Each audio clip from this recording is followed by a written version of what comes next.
Hi, everybody. Welcome to Fight Net Radio. Lee Honish, Andrew Lapachet, Miguel Antonio Barragan, bringing you the wonderful world of boxing.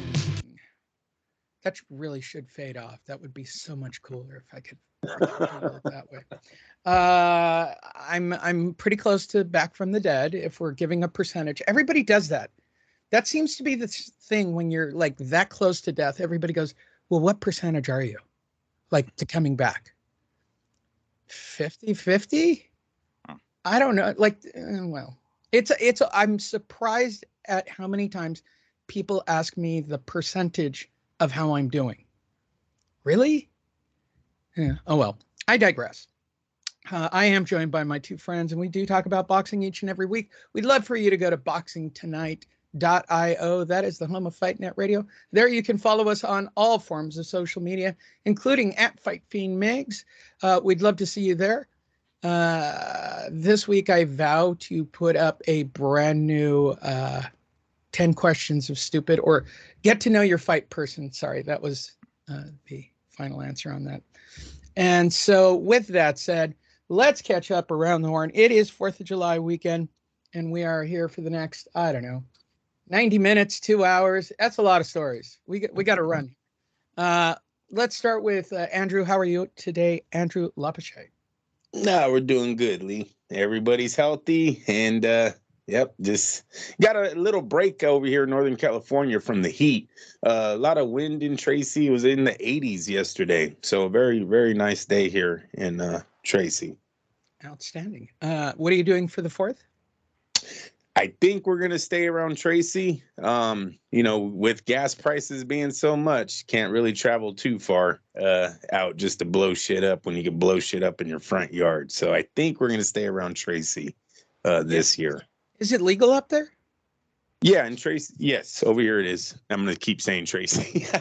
No, but yes. I completely understand. San Diego is a complete blackout zone. So, of course, last night, every kid started using the street that's right where I live, above Little Italy, blowing off every form of illegal firework on the planet. It was unreal last night.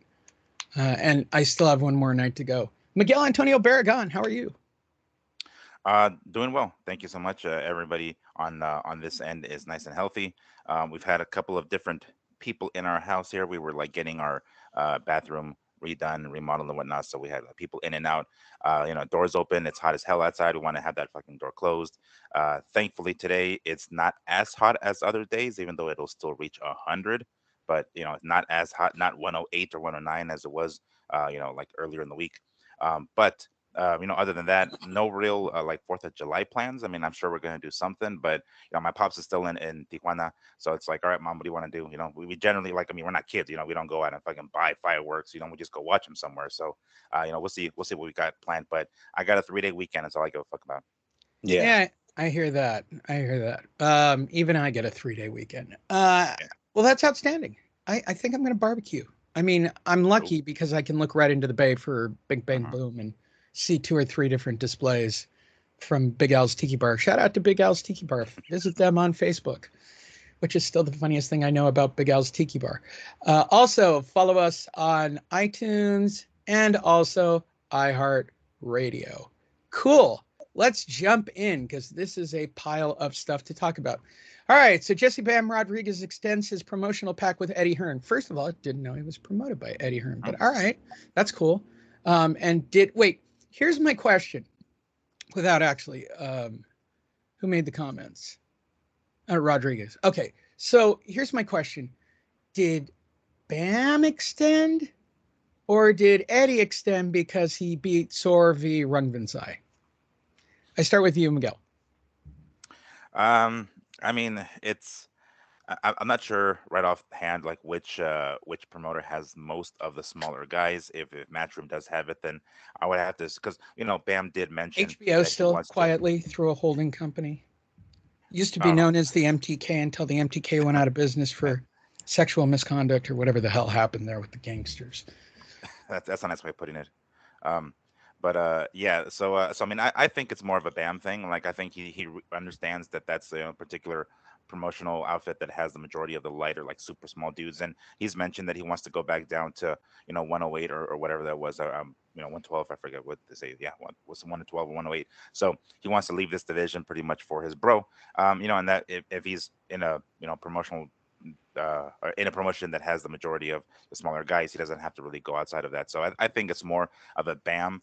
I mean, You I'm not think going to say he Bam doesn't made the have call? anything. You think Bam Uh, really made the deal with Ed? Like well, I mean, In yeah, I'm not Bam's going to say it mind, wasn't. No, I wasn't going to say it's not Eddie was involved. Of course he was. He said it after the fight. It's like San Antonio. You guys have a superstar here, so I'm sure it wasn't like he was just like, oh yeah, like he was able to call the shots. He did offer some stuff to Bam, and Bam's like, okay, cool. You know what I'm saying? But I think it's ultimately up to the fighter. It's up to him and saying like, I won't, I'll take it, I'll pass or whatnot. So yes, I'm not going to say that it wasn't Eddie making the offer, but it was. I'm sure Bam was like totally on board. I don't think it was just like had to be persuaded much. Andrew. This Jesse Rodriguez kid is one of the bright stars in boxing. I think Eddie Hearn knew that immediately after that fight or during the fight with Rungvan Sai. So the wheels started working and getting him signed. For Rodriguez's side, it's a good position to be in. You want to maximize your what is it? Your purses or your payouts, right? So he's going to stay with DAZN, who's done a lot of the fights with the little guys. But then when he does want to reach out to some of the other champs, he'll be crossing over, and so there'll be big deals worked out between two networks, PBC being one of them if he was ever to fight a PBC guy, and obviously ESPN. So it works for both people, but I do believe Eddie Hearn they had to have seen, look, the crowd was packed. They were excited. They were cheering. The kid put on a master performance. This is right after him stepping in, moving up in weight, stepping in to fight Cuadras and beating him for the title. It's a great back-to-back victories for Rodriguez. So, yeah, I think everyone's all in right now on this kid, even San Antonio. They give any numbers? Of course they didn't, because we don't release them. Damn I it. wish they did. Wouldn't that be great? Hell yeah. I'm sure somebody like Mike Coppinger will leak it at some point. Let's hope for the best. Naoya Inoue made the news this past week. I want to give performances worthy of number one pound for pound fighter. When has he not? All right, so here's my question. I like the chip on his shoulder, and I think he should have a chip on his shoulder, right? You are now talking about a guy who has the WBC, IBF, WBA. I don't know who has the WBO, but I'd be terrified if I were him. This dude is legit. Every time he fights like somebody owes him money, or he's part of the Yakuza, for God's sakes. Andrew, tell me I'm wrong. Every fight from him has always been 5-star. Yeah, well, yes, he's one of the best little fighters right now in the world. But if he's saying that, I mean, I don't think he's pound for pound yet. He would have to, he has a little he's bit saying more performance-wise, right? Yeah, I understand what he's saying, but I think performance-wise, we don't ever hear fighters talk about this, right? I want to go out there and do the best. They come back and they go, I took what they gave me. Well, what are you talking about, bro? Go be a man about it. Just go out there and do your fight. I've never seen him not fight his fight, Andrew. No, I'm not saying he doesn't, but I mean, I don't know what I'm supposed to say here. He's not pound for pound. He does fight. He's one of the best. So if you want to say he fights as one of the top 10 best in the world, fine. I'm not arguing against that, but he's not. He needs to fight some of the other big names down there besides the 40-year-old Nonito Donaire to claim that he's pound for pound one of the best in the world. So he has a lot of opponents around him, under him, above him. There's a lot to choose from for Inoue. So he has a very good career coming out. But yeah, I don't understand the statement here's my statement. We made Sorvi Rungvinsai a pound for pound player, correct? Lee, he beat a pound for pound fighter, though. That's why he was labeled that. Donaire was labeled out of here. He was labeled a gatekeeper of the division, lucky to get his last shot at a title. We were all happy for Donaire that he was getting a big payday on his way out. None of that sounds like you're the pound for pound fighter in the world. So Chocolito, was one of the best in the world, and we know it was a hype job from HBO. I'm not getting behind that. Don't put me behind Chocolito like I'm justifying his ranking when it was that high. But what I'm saying is Rungvisai had a legit win. Now, Inoue has a legit win against Donaire. It's a great start to your career. You ended a legend. That's fine. You're not pound for pound. Where there goes back to that argument last week of one win, and all of a sudden these guys are pound for pound the next day. Inoue's not unified. Look, without looking at the list, every unified champion, or at least the 3 major belt unified champions, should all be on that list. They all should be. Period. Well, it comes to opposition and all that. I don't agree with that. He's still got to fight opposition that makes him pound for pound. It's not just the shiny belts going around your waist. I agree. Wait, I agree with you, but that's not how the system works. That's not how these. Well, when you weigh 108 pounds or whatever, you weigh 18 pounds. That's how it works. That when those little guys got to do a lot more than just collect belts from in their own division. They got to do a lot more to make noise. There's a lot of other division and bigger fighters getting more. Help me out here, Miguel. No, I like the point, I agree with that. I agree with that. I teed you up to get that point. I mean, I'm not lying about what I'm saying. I'm just saying that in the past, if a little guy gets like, shit, okay, how many did Chocolito have? 3 belts? Did I miss that? Did I miss him being a unified champion? Just saying. I don't. When he got beaten, I don't know. I certainly saw his ass on that list. Well, I mean, like as Andrew was saying, like, we know that HBO basically did a hype job on that motherfucker. So, he was there somehow. But I mean, I don't know. I think sometimes one of the reasons I don't like these pound for pound lists is just like it's so fucking subjective. It's like, is it potential? Is it like, oh, this guy potentially could be a bad motherfucker like Chocolatito was? Because if I'm not mistaken, I think he might have had 1 belt. I don't think he had 2. I might have to look up. I forgot what belts he might have had, but nonetheless, he was on there with very few. I mean, he beat Estrada back in the day, right? Which wasn't a big deal back in the day, but it's just like he's going to be on that list. It's almost as if he's on their list because of the potential that it could be something humongously down the line, and he didn't get there, at least not yet. But but he was on the list nonetheless. So that's why I don't like this. It's so subjective. Is it potential? Is it like how much of a bad motherfucker this dude, whooped so and so's ass, maybe got 1 belt, and it's like, oh shit, he beat so and so's ass, therefore he's should be on the pound for pound? Or is it accomplishments? Is it actually what he's already done? So yeah, I personally think that Inoue definitely belongs on the list. Maybe we're talking about 9, 8, 9 around there, like not top 5 but top 10, I would say, because I mean he's basically cleaning out the division. There's one more belt out there that he can get. He becomes a unified undisputed champion in the weight division.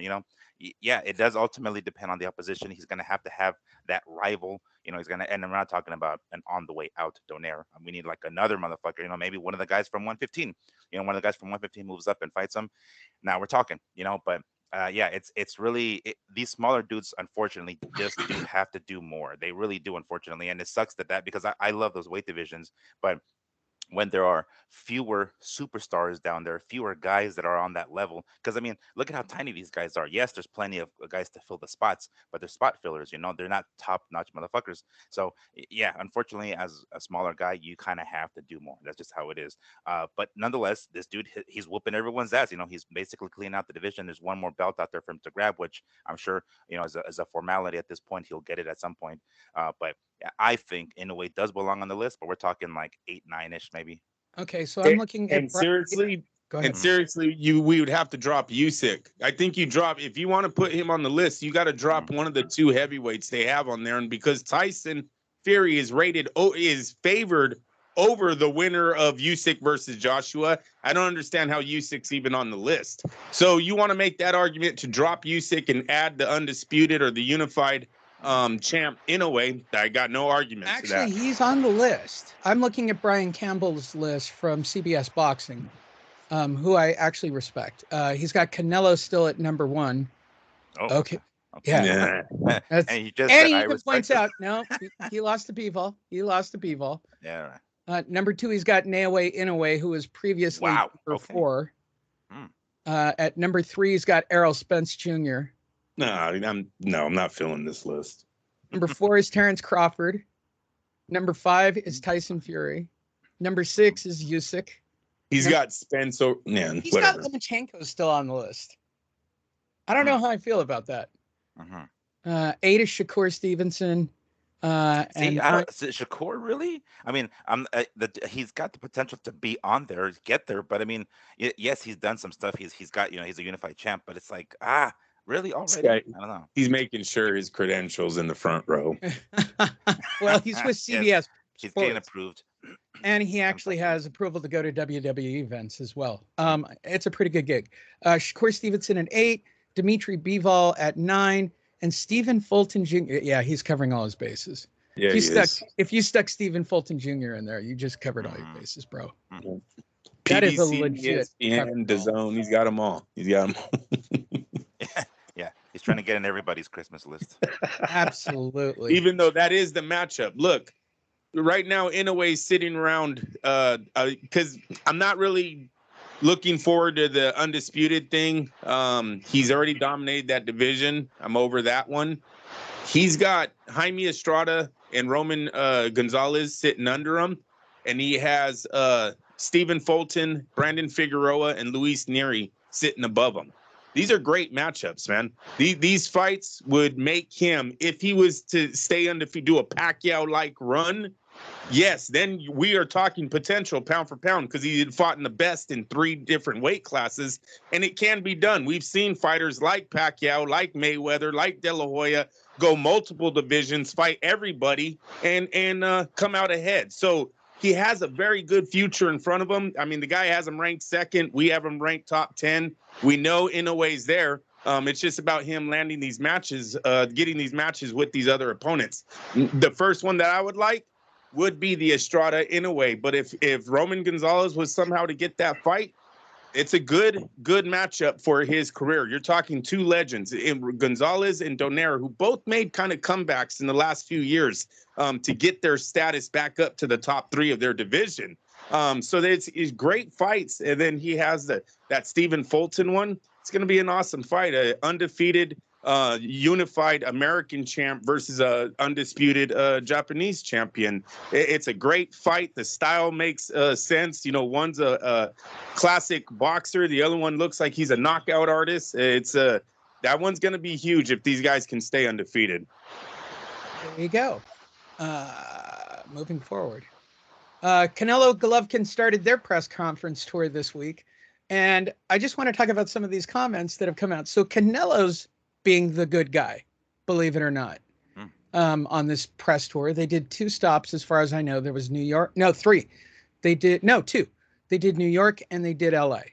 And most of the comments you see online are all literally Triple G based. Like, it's the first time and the only thing Canelo keeps talking about is his loss to Dimitri Bivol. And that it still stings and it still hurts and I'm still angry and I'm still hungry and I'm still this and I'm black and I'm white and I'm yellow and I'm purple and I'm like, that was his week.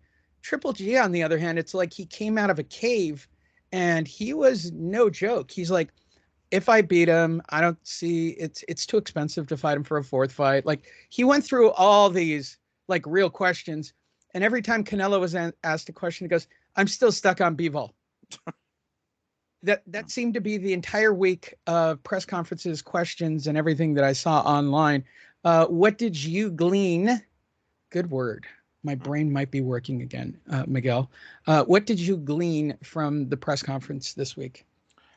I mean, it sounds you pretty much got it on the money. Like, it does sound like Canelo just doesn't seem to have his his heart in this one, like his mind in this one. I don't know if he's overlooking, Golovkin, or if he's just, like, because he's talking about, of the rematch going back up to 175, et cetera, et cetera. But like, it does kind of seem like he's kind of overlooking Golovkin a little bit, which you wouldn't expect. I'm not sure if it's just him talking about Bivol so much as it is the reporters asking him about it, because he's going to answer those questions nonetheless. If they ask him about it. So it seems like he's got. It's all, he has a little bit of a chip on his shoulder. It sounds like it, because at this point he's kind of over the Golovkin thing. He's just like, all right, I'm gonna just get this over with already, so I can get back up to 175 and do my thing. So it sounds like he's a little annoyed with this thing. Granted, that when that check clears, he's not going to be very annoyed then. But at this point, I get the impression that he's kind of slightly overlooking Golovkin. He seems to be like a thorn in his side, and it's like, just get this motherfucker out of the way. I go back up to 175 and continue my legacy there. But that's kind of the way it sounded, and you're right. It's almost like it's Triple G that's doing all the shit talking this time.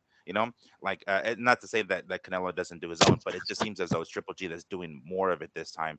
He's coming out like this is like he's almost entitled to this thing, because this was the carrot on a stick that had him signed to DAZN in the first place, right? Thinking, all right, I'm going to get that third fight with Canelo, so that's one of the reasons why he went with DAZN to begin with. So he's kind of like, about damn time kind of deal, that's kind of his attitude about it. And he seems to be a little bit ticked off. He seems to be the more of the bad guy and more of the shit talker in this one, which is it's not bad. It's a nice little change. Yeah, it's early, like in their earlier fights there wasn't as much. That second one, got heated, especially during the weigh-in. I'm not sure how this one's going to turn out, because I don't sense that same heat from Canelo per se. It's more of him overlooking Triple G. I'm not sure if he's going to have that same intensity. We hope so, right? Because he's been pretty grounded most of his career. I'm talking about Canelo, right, where he knows better than to overlook opponents. Just when he fought Chavez Jr., he whooped his ass. He probably could have taken it lighter on the dude, but he didn't. He's like, I'm going to train hard like any other fighter and go out there and whoop this guy's ass. So I'm hoping he's taking that same approach here and not overlooking Triple G. On Triple G's side, I'm kind of digging the little like edge on Triple G's hand, like, nah, motherfucker, this is my fucking, I earned this third shot. This is my third shot. I'll prove it to you. I still don't think Golovkin's going to win this one. Unfortunately, 40, however the fuck old he is, 40, 41. It's not going to go well for him. Would you like me to quote his trainer? The only one focusing on his age is the media. Right. Well, that's fine. That's fine. Hey, sometimes when you're in the circle, you don't see it. You have to take a step back and be like, oh shit. And we in the media are in the back. We take a step back and we take a look at the whole picture. Sometimes they don't do that. So yeah, understandably so. They're probably not gonna really pay much attention to the age because there might be some degree of denial. But I'm sure if it turns out the way we think it is, and he ends up knocked the fuck out in the middle of the ring, the age thing is gonna be a factor real fast. Well, here's the thing. It doesn't help when Canelo, who's on his Dimitri Bivol rematch tour that he was on this week, also said, yes, I know that the second fight was controversial. Okay. That's, at least you're trying to sell the fight, bro. You certainly didn't feel that way after the fight. Hell no. And realistically, neither do we. Well, at least me, I should say. That first one, yes, controversial, right? We saw Canelo backpedal way more than ever before. And then the second one, he planted his feet. We're talking about, 24 rounds, or not 24. What is it? 24 rounds. However many 36 times 2 minutes worth of time in the ring. And Golovkin couldn't do jack shit to Canelo. So I don't anticipate him doing anything else in the third one. But yeah, I guess to some degree he has to sell that fight, right? He has to be like, yeah, there was some controversy in the second one. No, it wasn't, bro. You won that fight. You fought a different fight, and Golovkin still couldn't do shit to you. You took that fight. The first one, yeah, I'll give it a draw.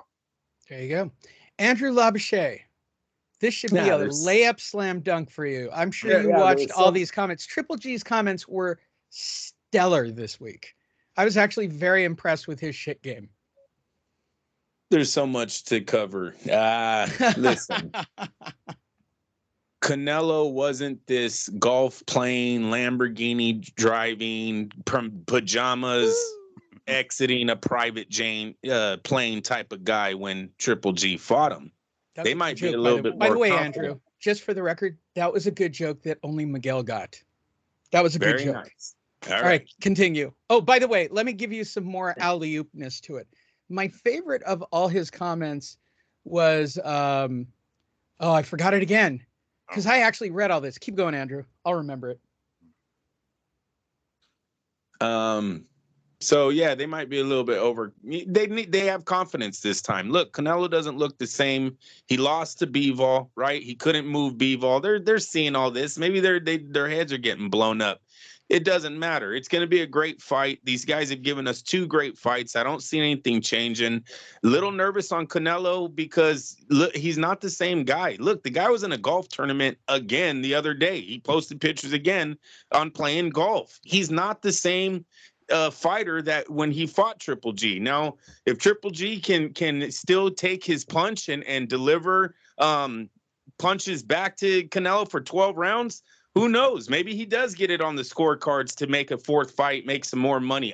Who knows? Maybe that's what he has on his mind. But I'm still leaning towards Canelo, but in no way is this a cakewalk. I don't think. I don't see it in Saul Alvarez anymore with all of his just the way he is now. The guy has totally fallen in love with that rich man fucking attitude. Again, I'm dead serious. It started with the damn pajamas. Everywhere he came out, he looked like he had pajamas on, always out of the private jets. Then you seen the cars, then you seen the golf, and he forgot about boxing, you guys. This guy forgot about boxing a long time ago. It really showed in the Bivol fight. So we will see. We will see. He had no plan B for Bivol. When he had to put his hands up, Bivol was able to punch right through it because it was like Canelo didn't learn how to block or he just put his hands up. There was nothing else to it, and he got punched right through.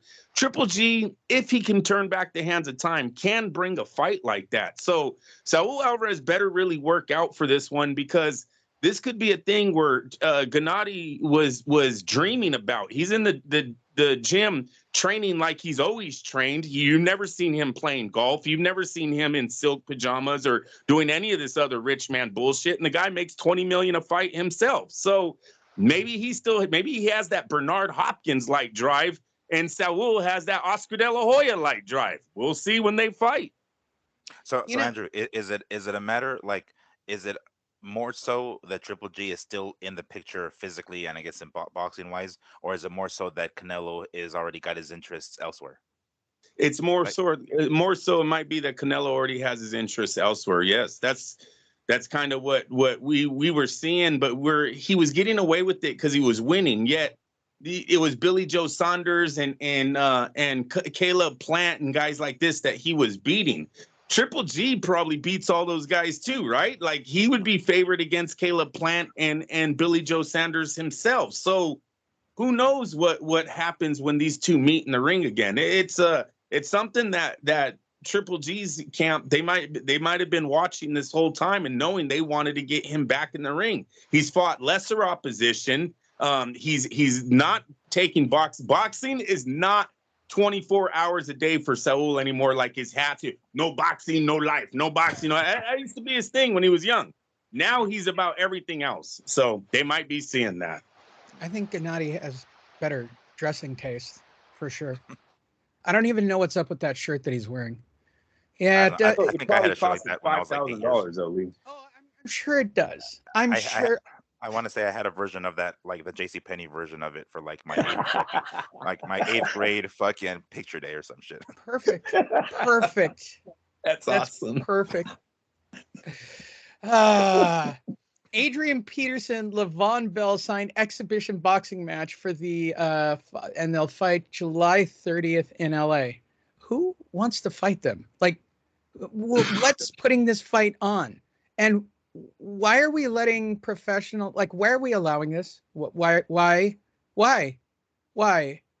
Like, I don't. Is this going to be another Triller shit?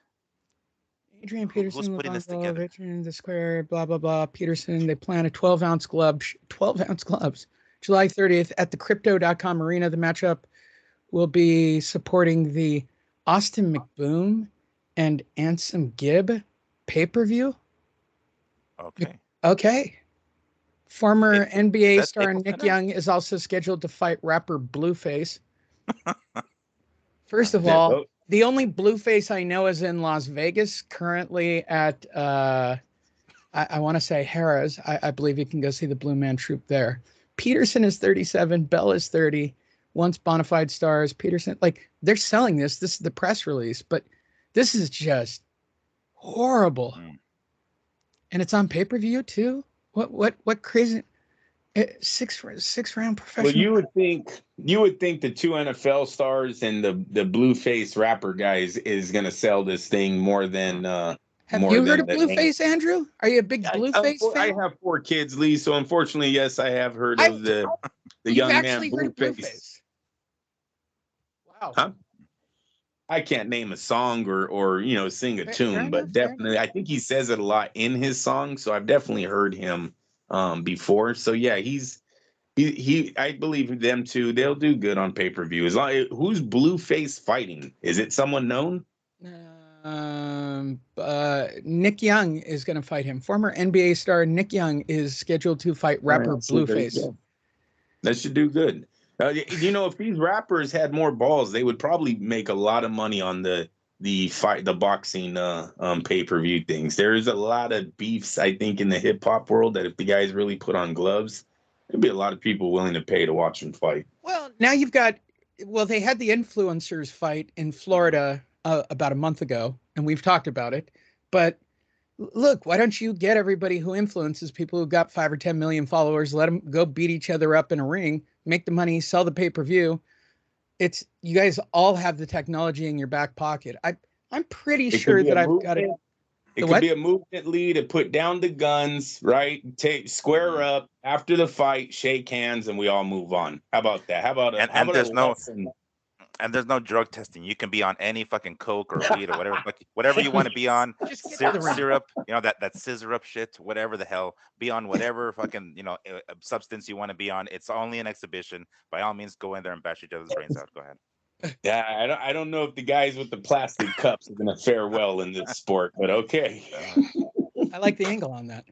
Moving forward, Dana White shoots down the possibility of Mayweather-McGregor rematch. Aww. Thank God. And the world went sad. The world didn't even respond. I'm sorry. No, yeah, no one gave a fuck, dude. There was barely any buzz. Barely. Jim White was on the Jim Rome show. He said, "Not me. I'm not talking about that."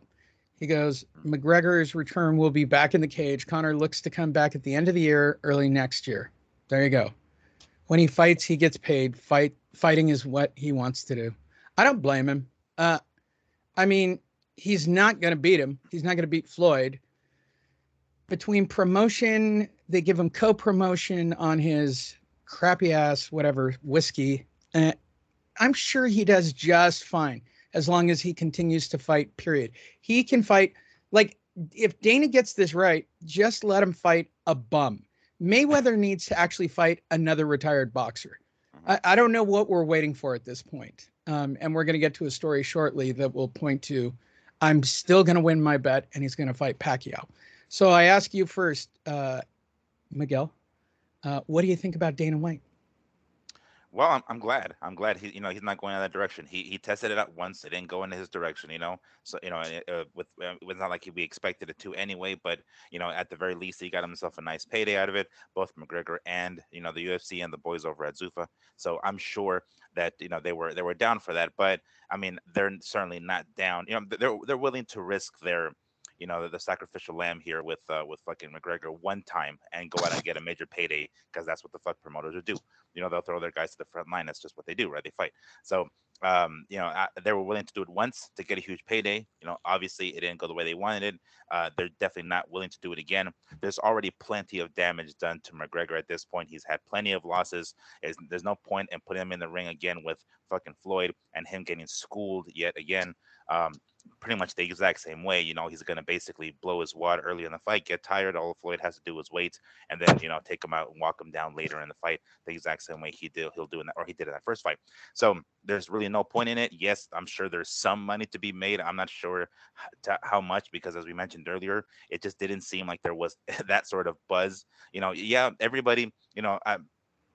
I'm not like a huge McGregor fan, but I'm not a McGregor hater necessarily either. It's just like if he goes in there, he fights, he puts on good fights, wins, loses, or whatever. He puts on some fun fights. So I like to see him fight. It's not like I don't necessarily, but when he posted that shit on his, one of his social media accounts, I forgot which one it was, talking about accepted or whatever the hell, right? Some sort of teaser to a potential Mayweather-McGregor rematch. I was like, come the fuck on, right? And of course, there's a lot of people that were calling this bluff. You can see it in the comments there. So it didn't really generate. If it generated a buzz, it was a negative one. So I'm glad that this shit's not going to happen.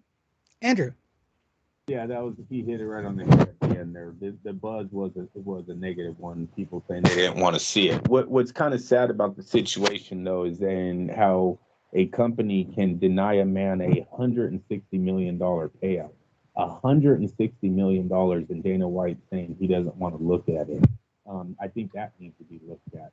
There has to be a point where a contract cannot hold a person back from changing their family's life. Like the MMA should have to match that purse with his very next fight, not a contract. I'm not saying 3 years, 10 years, 17 fights, he'll make 160. I'm saying in the very next fucking fight, the court should make Dana White pay him the same that Floyd Mayweather was going to pay, because it's to me, he doesn't own that man.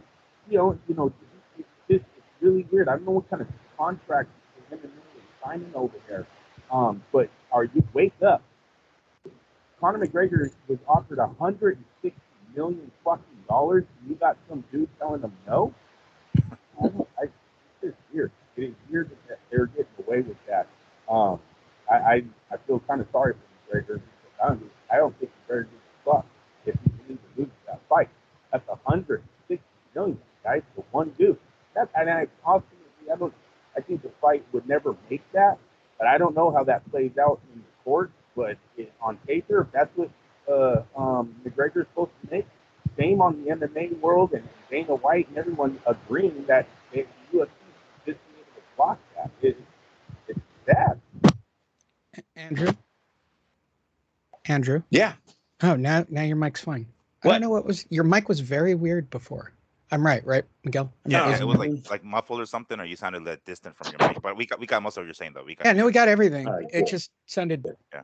Now, real quick, so I don't know anything really much about like NFL or NFL contracts, but isn't there like kind of like stuff in NFL contracts regarding them not being able to do certain activities, like I don't know, like horse riding or some shit like that? Right? I mean, it's not even that. You can't represent certain things. You have to get clearance from. Yeah, no, it's all part of the. Miguel, you're talking about men that make 20 times more than a UFC fighter themselves. These boys aren't making $2 million a year. You understand?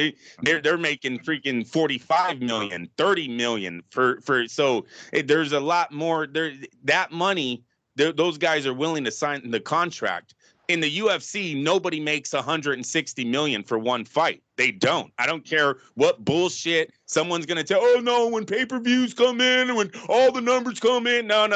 Because all the MMA fighters complain about the same fucking thing. They're all broke. So even their fucking heavyweight champ says, I hate borrowing money every training camp. So go fuck yourself with Dana pays them on the back end bullshit. That's $160 million that man worked for. You would think there would be some. I don't know what kind of contracts you're signing in the UFC, but it's time to lawyer up. It's time for a better fucking contract. If you're supposed to make fucking the one, right above WNBA type wages, maybe you need to have someone else look at your contract and negotiate for you.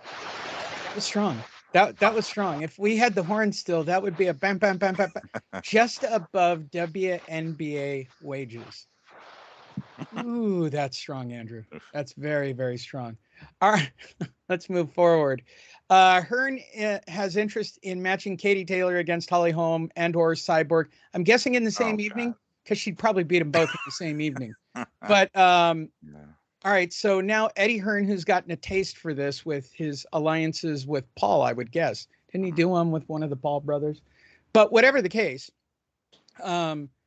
Katie Taylor, Holly Holmes is not a good fight. Katie Taylor, Cyborg is not a good fight. If she fought him on the same night, I would be interested in this fight. Am I crazy for thinking that, Miguel? Well, I mean, Holly Holm is no pushover. We know she's got a history in boxing and has won a few titles in boxing as well. So I wouldn't say. I mean, maybe her age, because I think she's 40 as well. That I think that age hits women harder than it does dudes. So I think maybe Holly Holm would be able to hold her own for a little bit. I don't see Cyborg doing anything of the sort. She's very wild. She's very open. Her boxing is shit. She does have some powerful fucking punches. I'm not gonna say she doesn't. And when it comes to MMA, she's got some kicks and of course great grappling. So that's a completely different story here. But Katie Taylor, if she gets Cyborg first and then Holly later, then I would say the Holly fight would be more competitive down the line. So if she can do If she could do both at the same night, I would say get Cyborg out of the way first, and then focus on Holly that same night. But yeah, it's not out of the question. I would be down to seeing Taylor school these girls fucking the same night. FYI, Katie Taylor that night, if she fought either of those women, would probably make more than what the kickoff fight for the UFC Super last Yeah, night. the undercard. Yeah, pretty much. How sad is that statement? Andrew, what do you got? This is a setup. Look, these are two setup fights to separate Katie Taylor from Serrano. That's really the only fight that we want to see. Yeah, but Serrano doesn't seem to want the fight either. No, I mean, I know they're both making money, Lee. They're both making money. She's coming back on pay-per-view with the Paul brother, and then Katie Taylor, she's already got two opponents. They're not even just one fight away. They might have two opponents away from Serrano. Holly Holmes is on the backside of her career. I don't know where she's at boxing. She in just boxing does hot right pictures now. on Facebook, and I recommend everybody please follow Holly Holm on Facebook. Cyborg, can she take a punch? Because Katie Taylor don't really have a punch. A lot of power behind her punch. Cyborg's a big woman. Can she take a punch? Is she known to take good blows in the UFC, or has she been No. knocked out? Well, I mean, she has been knocked out, but it's very very rare. Her defense is basically her offense, and she's such a fucking freak. I'm sure I think at one point back in 2011 or some shit, she was caught juicing or something like that. So this girl Right. is she she's still got looks some like fucking she's meat on. juicing for God's She sake. still does. I'm sure she does. But again, her offense is her defense is her offense. So it's not that she gets hit that often, really. And when she does, it's from women who really don't have the pop to really hurt her until she gets within there with women who do, like Amanda Nunes, who was able to knock her out. But like it took somebody like Nunes that has that extra pop to be able to fuck her up. You know what I'm saying? Because if it's somebody who doesn't have that kind of punch, yeah, Cyborg is gonna take it. She can take it. There you go. Moving forward. And I love this. I don't know what's up with Amir Khan. Like he won't leave boxing. Like he won't leave. He won't. He's like shit you get on your shoe like on a wet day. Like he's just lingering. Every single week, even at my sickest points, there were at least two Amir Khan stories. Like he must take every media request there is out there. I must be doing it all wrong. I got to be perfectly honest. I need to get him next for the get to know your fight person. Because from what I can tell, he'll talk to anybody, any podcast, any show. And he says that Freddie Roach reached out to him about fighting Pacquiao. I don't, he has now floated since his loss. He has floated every name has approached him for a fight. Am I delusional for thinking that he's delusional, Andrew? No, listen, he might have been trying to maximize his deal after that Cal Brook defeat. Now, he did get knocked out in that fight. It wasn't a good ending for Amir, but the place was sold out. It really did look like these two guys were some type of legends over there in the UK. People came out to fight him, so maybe he thought announcing his retirement would get some Top Rank or DAZN. Someone would be like, "Hey, wait. We got one more big fight before you go. We'll make sure to make it worth your time to come back out." And it didn't happen. So now he's basically floating around everybody's name to try to get to see if there's any interest in any of these fights. I believe Mayweather. He's literally said every name. Yeah. He's been talking about it. So probably going to see Amir Khan back in the ring here soon. Lee, they said his dad blew like $6 million. His dad had a fund. I don't know, it was like $2 million to build a gym, and it's at like $5 or $6 million now. So they're in pretty bad debt on this Olympic gym that they built out there somewhere in the UK. And God forbid his wife and or ex-wife, the cuckold that he is, she's probably got to eat a lot of money. She looks like a diva. Yeah. Don't marry a diva. People, please don't marry a diva. It's very expensive. Very, very, very expensive. Miguel. I mean, I feel shit. It's desperate. Doesn't it feel desperate? He's really grasping for straws at this point. Like it's like, man, I don't know. Like Andrew was saying, it seems as though he like blew his fucking, Brooke payday, real fast. But I mean, maybe it was a better payday than we thought. I mean, like that arena was pretty hopping. There was a lot of fucking people in that fucking arena or stadium or whatever it was. They must have been really dying to watch this one. We obviously weren't, but at this point, it's just like, man, this motherfucker's just really reaching for shit. I mean, is he hurting that bad? I mean, I don't know if this is true. Like, I don't know why. Why would Roach do that? I mean, are we I didn't talking know about Roach like did an that. yeah, are we talking about an exhibition fight? Is he trying to like maybe because at one time Amir was at a wild card, so maybe he's just trying to like help him out, like, hey, dude, let me see if we can get you a couple of mil here. We'll have an exhibition fight or something with Pacquiao. That seems a little bit more likely. More of a sideshow type of deal, right? Somewhere over there in Dubai or some shit, so he can get a nice payday. Help a brother out kind of deal. That's not. It sounds as though this is what more that it is than anything legitimately, a legitimate competition between these two guys here. Because come on, at this point, if you watch that fight with Crawford, a fucking or no, I'm sorry, I'm getting confused with Brooke. Never mind. But anyway, nonetheless, he's at his chin. His chin isn't what it was, right? Even when he was at his prime, it wasn't that great anyway. So fighting someone like Pacquiao at this point in his career is total. It's a totally a bad idea.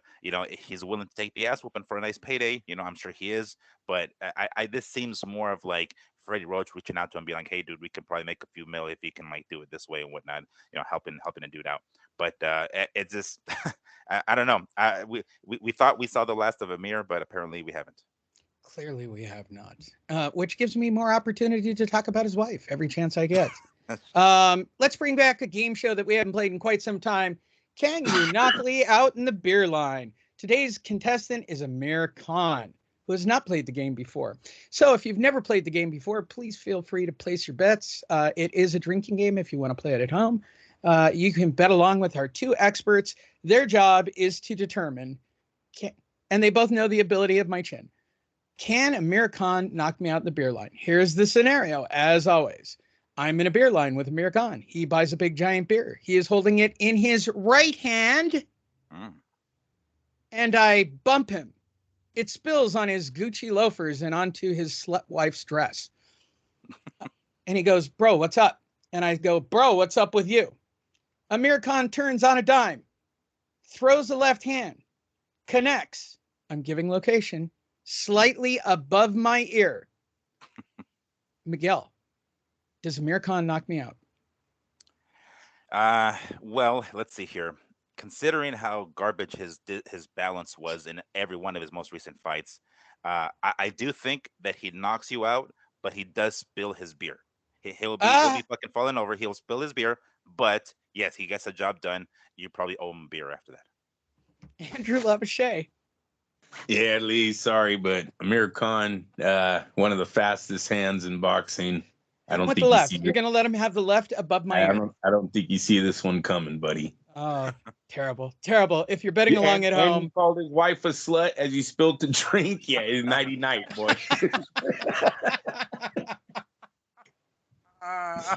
Yeah, and he probably like jump on you too, like UFC style, like you're on the ground and he like finishes the job. Pours the beer on top of me to wake me up to show me that he's on top of me as well. Yeah, right. Okay, fair enough.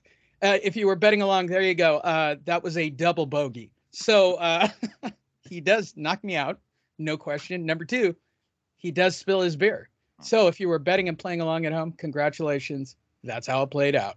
Moving forward, Tommy Fury denied entry into the U.S. for the August 6th fight. Ow. Why? Like, you know what? I'm starting to fall on the Jake Paul side of this. I don't think you want the fight, bro. Like, dude, it's in August. What are you talking about not being able to get in? Despite many assurances, Tommy Fury's team to come to the U.S. and knowing that Tommy was in California just last month, we were surprised to learn that he has an issue at Heathrow Airport on Monday. He's got the COVID, or he's got the AIDS. Why does Tommy Fury have the AIDS? Help me. Like, is he really that afraid of his pro career? Am I missing this, Miguel? The what I read had to do with like his brother's connection to that Callahan dude. Okay. That's my understanding of it. But I mean, like, I don't know. For a fucking drive to Germany, dude. It's like 30 minutes away or something. if I recall correctly, I believe at first it was him not wanting to sign a contract, or him delaying, I should say, delaying to sign a contract. Um, Eventually he got over the delay, and supposedly he signed a contract, and boom, we have a fight. Now we got this fucking hurdle. This seems to be, I mean, it could be, legit. It could be something that's just completely out of his control, right? But I don't know. These things are starting to become kind of clowny. I mean, they always have been, It but feels like the AIDS. It feels like the it feels AIDS. like the AIDS. Yeah, at this point. I mean, that I would not be surprised if that's ultimately what it is, what it was, that we don't discover until a couple of years later. But I mean, realistically, I don't give a rat's ass about this fight, in any way. So whether it happens or it doesn't, it's not going to move the needle for me. I'm looking forward to other fucking fights, not this circus show. So if it happens, fantastic, great payday, guys, whatever. If it doesn't, I mean, that's not to say that I don't want to see Jake Paul get his ass handed to him by somebody. I don't give a rat's ass if it's, Tommy Fury or somebody else. So if it ends up not being Fury, ends up being someone else, fantastic. It doesn't really move the needle for us boxing fans anyway. But hey, hopefully this things get taken care of and the fight goes down for their sake. But I could give a shit less. That might be the new game. Is it the AIDS? Andrew, is it the AIDS? Yeah, I told you guys when we looked up his highlights, there was nothing special about this Fury kid at all, besides the fact that he looks good in front of a camera, and Tyson Fury's his brother. That's really what they're selling here.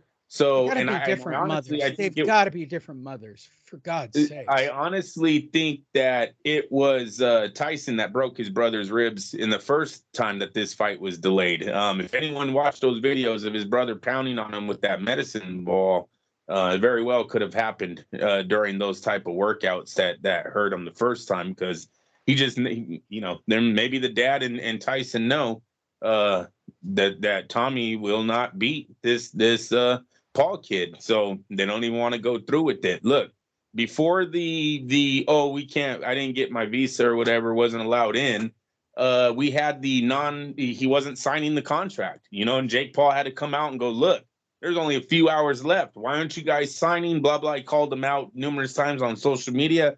Finally, at the end of the night or some shit, this kid finally signs the contract, only for a week later go, oh look, now they're not letting me in.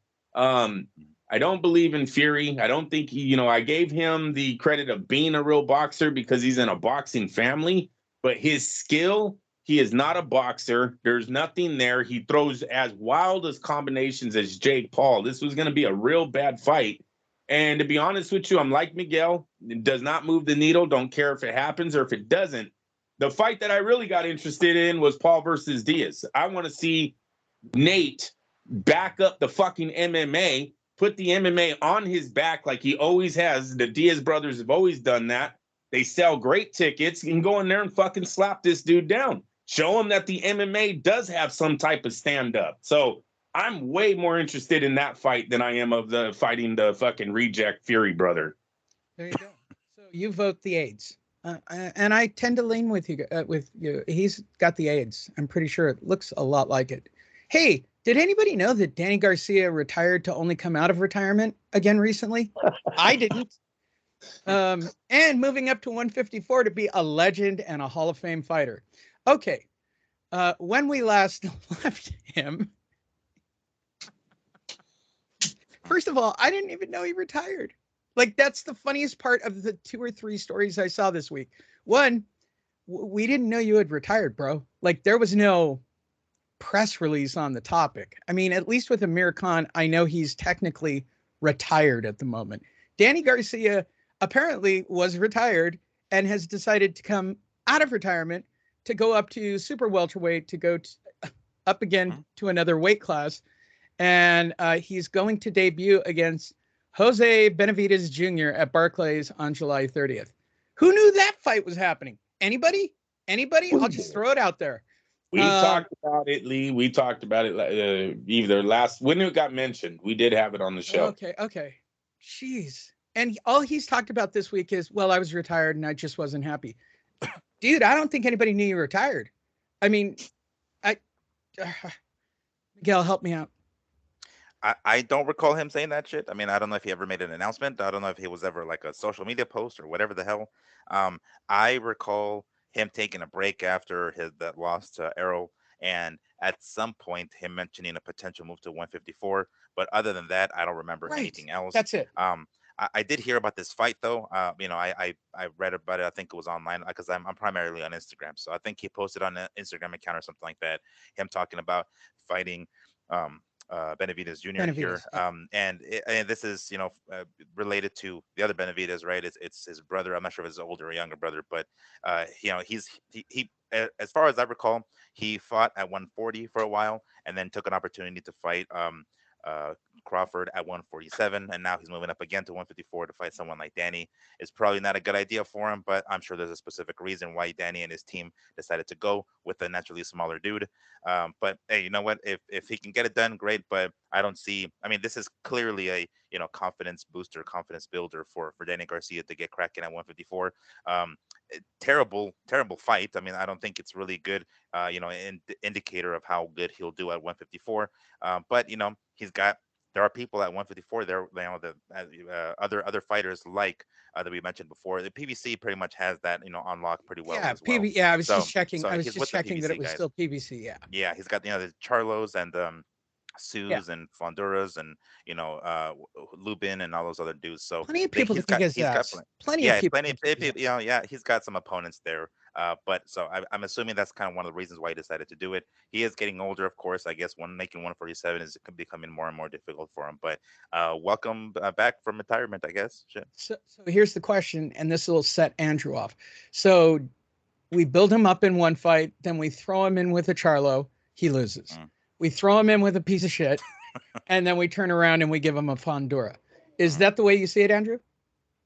The record that PBC has up against Top Rank Stable, I'm not 100% sure that Danny beats Benavidez. Now, Benavidez is a prospect that never developed, but he was a very good prospect before being shot in the leg. I think he was jogging for a fight when he got shot, and it took him out of the ring for, I believe it was 2 years. Miguel, do you remember how long Benavidez was out for? I remember him having a knee problem. I didn't know that it was like he got shot. And right offhand, I don't remember how long he was. All I know is that he was out for a hot minute. Even when he fought Terrence, he had that knee brace, the knee sleeve or something on his knee. So I know it's an ongoing problem, but I don't recall how long he was out now. Was it Jermaine Taylor who shot him? Basically, to me, the Crawford fight was kind of just a payout for both him and Top Rank. Top Rank had put a lot of invested some money into Benavidez. He was undefeated. He had a fan base. Him and his brother are both pretty big over there in Texas. So Arizona, excuse me. So it made sense to do the fight with Crawford, even though he was not ready. He could not stand on his 2 feet by the end of that fight. You seen him hurting bad. So it was a bad performance. I agree. Danny's no Terrence Crawford, though. Danny's also moving up in weight himself. We don't know if he'll carry his power there. So interesting fight. Danny's the clear-cut favorite here, but I will be laughing my ass off if PBC takes another defeat to Top Rank Stable, especially one matched up like this where one guy is a 2-division champion. The other guy is basically just a top-ranked prospect that never developed. Danny's got to win this fight, but it would be funny if Top Rank proves that their stable has always been better than the PBC. There you go. This is a good opportunity to tell you to go to boxingtonight.io, boxingtonight.io, the home of Fight Net Radio. Please go. We have a news feed. We have up-to-date fight information, all the latest episodes available on multiple platforms. And I'm going to let Miguel at this moment choose. Who do we replace Big Bob with? Did we decide, was it Diamante or was it Sky? I want to go, if we haven't released Diamante, I like his. Let's leave his for the end. We'll go with Sky next. Sky. And I think there's one more, right? Wait, the other DAZN guy. Oh, Chris Mannix? Yeah, we have Mannix still. We have Mannix still. All right, cool. Yeah. We'll still leave. I like Diamante's the best, so we'll leave him at the very end. So we're gonna go Sky next. So what you want to do is either go to our Facebook page or go to our site boxingtonight.io and get to know your fight person. Really weird impersonal, especially with Sky. Oh my God, with Sky, it's pretty special, as I recall. So please go visit our Facebook page. Follow us on Apple or iTunes or iHeartRadio, or you can go to our Facebook page and watch the video replay each week. And follow at Fight Fiend Miggs, at Andrew Lapachet, at Lee Honish. There you go. With that said, moving on. Jarrell Miller. Wait, I've got a joke for this. Stateside return eyed for July 23rd in Murfreesboro, Tennessee, which I would guess is the Lancaster of Tennessee. For those of you who don't get that, that's a California joke. It's the Pahrump of Tennessee. I looked it up on. It's the Pahrump. Gotcha. If you were fighting in Pahrump at the armory next to the Walmart, your career is not really a high trajectory at this moment. All right, so I got a joke for this. Jarrell Miller is as fat to boxing as Dan Rayfield is to boxing writers. How'd I do? I thought about that one. I want to feel like I'm back, like, I'm coming out of the cloud. How was it for you, Miguel? That's my one planned joke. It was solid. It was solid. You're getting your feedback underneath you. So yeah, I'm digging it. It was solid. And I'm fat shaming, which I really appreciate. Andrew, how was the joke? Very good, Lee. Thank you. You will never fat shame. You're such a good guy. Does anybody actually care? Like, why does Jarrell think somebody cares? Was it a press release? No, Jake actually wrote an article about this. I mean, he still technically is 24-0-1 with 20 KOs. Look. Yeah, no, I can't Lee, believe he got a license.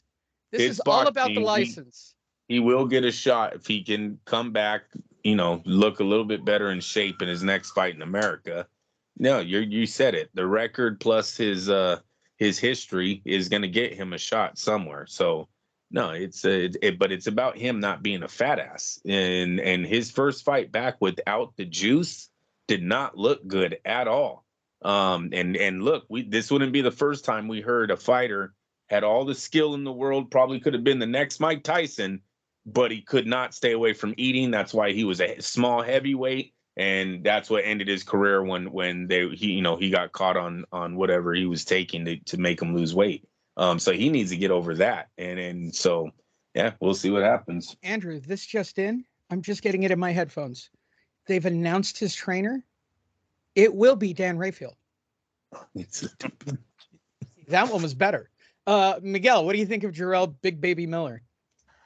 Well, I mean, this kind of all hinges on how good shape he's going to look in this next fight here. Keep in mind, he just fought on the 23rd of June, and he looked fat as fuck. This next fight is July 23rd. We're already in July, so it's just enough, 3 weeks or whatever. So I'm not sure how much more of that fat belly he's going to be able to lose between now and then. So it still might not be, a good look for him anyway. Granted, he'll have some more time to, get rid, because after the fight, more often than not, fighters take a little bit of time off the gym, right? Enjoy their payday, right? And then get back into it afterwards. So for all we know, he's probably going to gorge himself for a 4th of July weekend, and then get back into the fucking camp, but even still, 3 weeks is not enough to drop whatever weight he needs to drop. Yes, he will probably be lighter anyway, but not really looking forward to this one, because he's not going to look good physically, at least. I don't know who his opponent is going to be, but they're going to find some local club fighter there in Memphis or Bird or whatever the fuck that place is called. They'll find some sort of club fighter, go in there and get his ass handed to him to make the comeback look even greater. But he's going to look pretty I don't know, pretty bad in the ring and standing on the scale during the weigh-in. So July 23rd, he's being more active. Okay, cool. I'll give him credit for that. He wants to fight more frequently, but it's definitely not enough time to drop all that weight. Miguel, this just in my headset, they've named one of his other trainers, Butterbean. Well, at least hopefully Butterbean will show him how to throw that fucking right hand and knock some people out, and maybe generate more buzz behind his fucking career, and not talk about a guy who propelled as a fat guy. Butterbean pulled it off. Yeah. Well, he just called himself Butterbean, for fuck's sake. It's like, I mean, I guess Miller's calling himself a big baby. I guess to some degree that's sort of. Yeah, but we have 2 big babies right now. I don't know how I feel about that. But we got the real big baby. The real big Anderson. Yeah, right. Yeah. Whatever. Nonito Donaire on the rematch. The moment I got caught with the punch, I just wanted to effing brawl. So Nonito's not giving up, Andrew.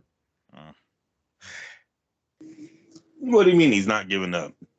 He wants to fight again. No, he doesn't. He's talking about the rematch. Yeah. No, I think he wants to fight again. Based on what I read and what I read this week, he's not done.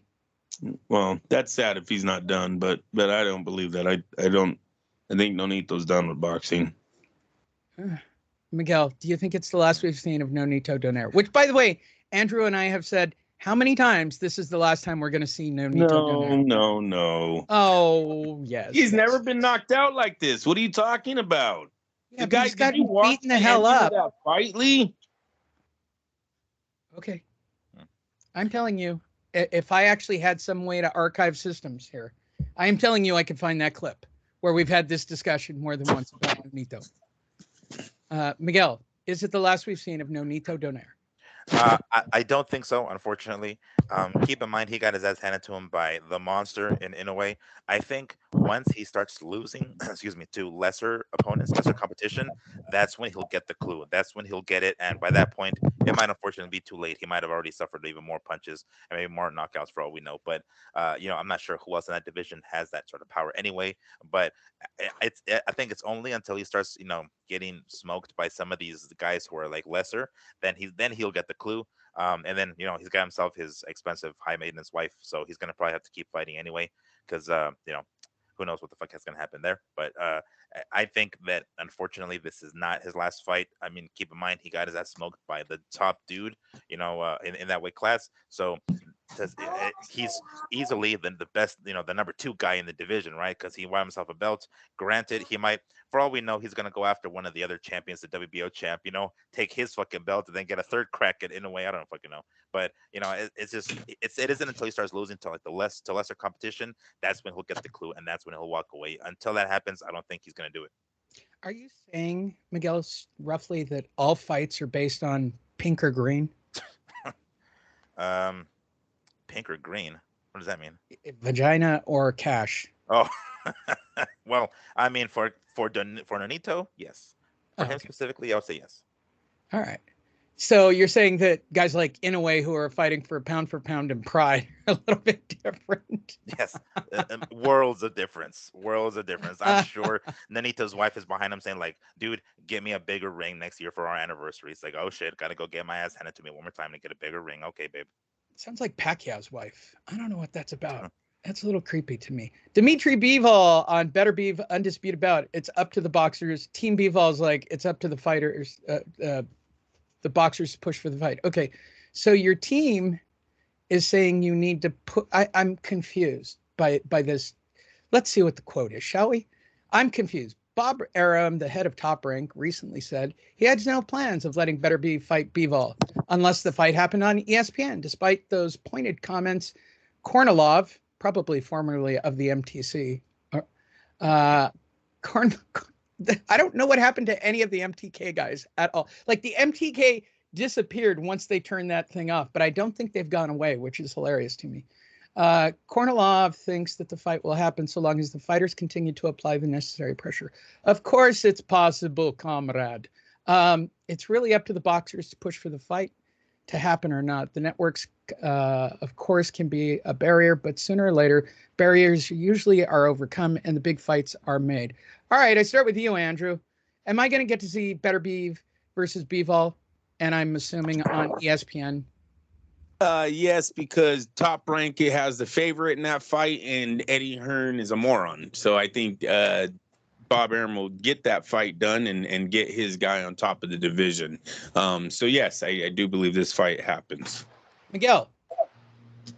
Yes, these are the kind of guys who will want that fight. Like, they're not necessarily the guys who are chasing the money. They're more so. I mean, I'm sure they'll get paid handsomely. I'm not gonna say they won't, but they're not the kind of guys who are going after the flash lifestyle to make money. Right? They're over here winning belts, fucking collecting straps and whipping people's asses. And if they have to go through one another to do it, they're gonna do it. The kind of guys that these guys are.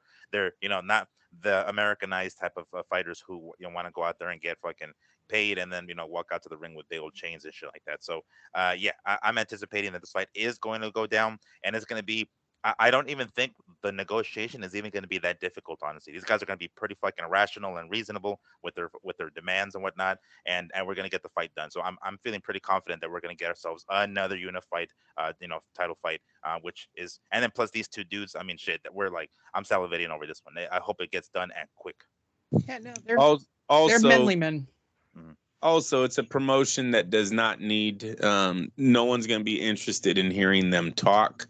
These guys, their work in the ring has made this one of the best fights in boxing. This, if not the number one fight that should be made over Spence versus Crawford. Because I'm sorry, Spence versus Crawford been playing that fucking card out a long time. These guys are B-Ball versus better beef. I was gonna say butterbean. Butterbean was the old joke, yes, but yes, We retired it. This just got hot last month. I mean, you're talking about Bivol beat the pound for pound fighter, and Better Beef is 18-0 and 18 with 3 of the belts. This thing is huge. This is hot right now. This isn't. I almost can guarantee you, everybody's excuse, no matter who wins in the Crawford Spence showdown, is going to say the fight would have been different if they did it 2 years ago. If they did it before the car wreck, fight would have been totally different. Like, you're going to hear these excuses coming out because they waited so long to do the fight. So I do believe the best fight to be made right now in boxing is in the light heavyweight division. No need for a promotion. Let's get these guys in the ring. America, Mexico, Canada, Russia, they're all involved. I'm telling you why I'm salivating on this one. You realize that the press conference is only going to be about 2 people, Bob and Eddie. That's it. And it's going to be spectacular. Like those two just for the first press conference run, those two talking shit about each other, not directly. They won't do it at the table sitting next to you. Right. They'll go do it privately with report. What? Oh God, I cannot wait. One, I think he already did the mic drop with the dead zone. Yeah. Dead zone was strong. Dead zone is really strong. If you ever watch Eddie, all he returns with, I don't think anyone's ever made $1 billion deal, $1 billion. That's all he ever kind of has to return on. Everything else has been shit for Eddie Hearn. So there's gonna be, Bob is heavily favored, in my opinion, on the promotions. Who's gonna win the shit talking? Eddie Hearn kind of just has his own deal, and that's really it. Well, and Bob has no issue talking shit, period. Yeah. He does not care. There is no filter on that. I mean, we haven't seen a response about the dead zone comment. Eddie hasn't responded on that one. I'm telling you, Andrew, until you sit right next to it and get prepared to ask him really crazy questions, you don't realize you're sitting next to like a very old, large alligator, like that could snap your face off. And it feels that way through the whole thing. Oh, Bob. Bob's the best part of this whole thing. The only reason I'm interested in this is about Bob. Yeah, been to many. Yeah, I've seen Bob a few times, Lee. Moving forward. Hey, Alexander Usyk and Anthony Joshua went on tour and also did a bunch of press conferences. Anthony Joshua, of course, defending all of his training camps or training or where he's going to train or his desire or that he's still from London, for God's sakes, whatever the case. Alexander Usyk, on the other hand, all he talked about was, I was afraid I was going to die in the war. And he kind of reiterated that multiple times with different media sources. His whole thing was, I wanted to get back here for this fight. It's taking my mind off of that. If I were Anthony Joshua watching Alexander Usyk during this press conference, Alexander came back different. He's not that smiley, jumping around with the crazy guy in the background to get a selfie in somebody's photo. He came back and he looks really effing angry, like angry. Am I wrong about this, Miguel? I mean, he'll crack a smile here every so often, but I mean, it's not the same. It's not the same. It is, and he's not that same like upbeat kind of person. And that's understandable, right? We're not going to necessarily expect him to be. We hoped he would be, but let's be real. I'm sure he's seen some shit already in the time that he spent over there. That there's just there's things you can't unsee. And I'm sure there's things that have affected him already. Whether or not he's going to bring that into the fight, into the ring, I should say, and could potentially alter, the end result of that fight. Who knows? I guess that remains to be seen. But yeah, it looked like he's already going through some shit that is a little bit different. There's a slight change in him. There's a slight more seriousness in him, and it's not the same goofy type of fighter that or I guess interviewer or whatever. Because I mean he's kind of a clown, right? Like he'd be dancing around very doing fucking lighthearted. He training. was a very Yeah. light guy. And hopefully at some point we can get back to that Usyk, because that's a very enjoyable Usyk. When you see him when he's happy, I'm sure he actually performs better because his mind is clear and doesn't have so many things on his mind, and it's not something that's weighing him down the way it currently is. So hopefully, things will turn out a little bit different, or I guess his demeanor will change between now and fight time, and it'll be more of the old Usyk back in the ring, and we'll see a performance like that first fight. But yeah, it seemed like there was that light has dimmed, unfortunately. Yeah. Andrew, does war change a man? Of course, and Lee, we already talked about this. Of course, this man isn't going to be the same. Not only was he in a war, the war is not ended. I know it's forgotten in America. We're more thinking about, just I don't even want to go there. We're thinking about things that have happened in this country more than about the Ukraine war anymore.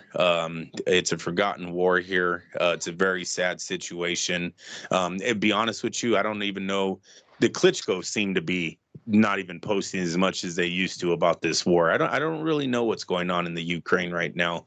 But the war isn't over. They haven't announced that it's over. Russia hasn't went back home. So you would think that Usyk's getting information that we're probably not getting here from our own media sources, where that makes the situation a lot worse in Ukraine than what we're seem to believe right now, or being told right now, because we're not being told anything. So yeah, I hope he wins the fight, I hope it's a good fight. But I think there's excuses. There's way too many excuses in this fight to even go forward, because anything but a victory for Usyk is gonna be a third fight with the excuse of, well, it was the war. So I mean, it's kind of a no-win situation for Joshua here. I mean, if he's talking about paydays, great. They're going to make a lot of money doing these fights. But as far as him getting there's in the history books, it's always going to say war, right? Usyk was in war right before. This is worse than Diego Corrales's "I'm going to prison next Thursday" or two Thursday, but whatever it was when he was going to prison was right before he fought Floyd. This is worse than that one. We're like, dude, there's no way he's thinking about the Floyd fight. He's going to prison for 2 years too. He had gotten sentenced to 2 years. His professional career at that time is over going in the ring. You got this man thinking about his family and friends being invaded. Like, come on, this is stupid. It's actually a stupid fight. Okay.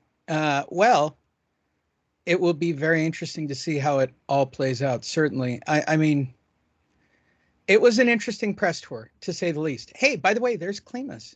Shout out to former MTK guys that don't have jobs. All right, cool. I've literally seen more posts about the R. Kelly, what is her name, Jean Maxwell, sentencing than I have about the war in Ukraine in the last week.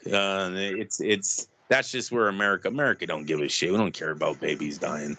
Well, with the two new countries joining the NATO alliance and NATO now pledging 300,000 troops, I'm sure that'll all just make it so much more worse.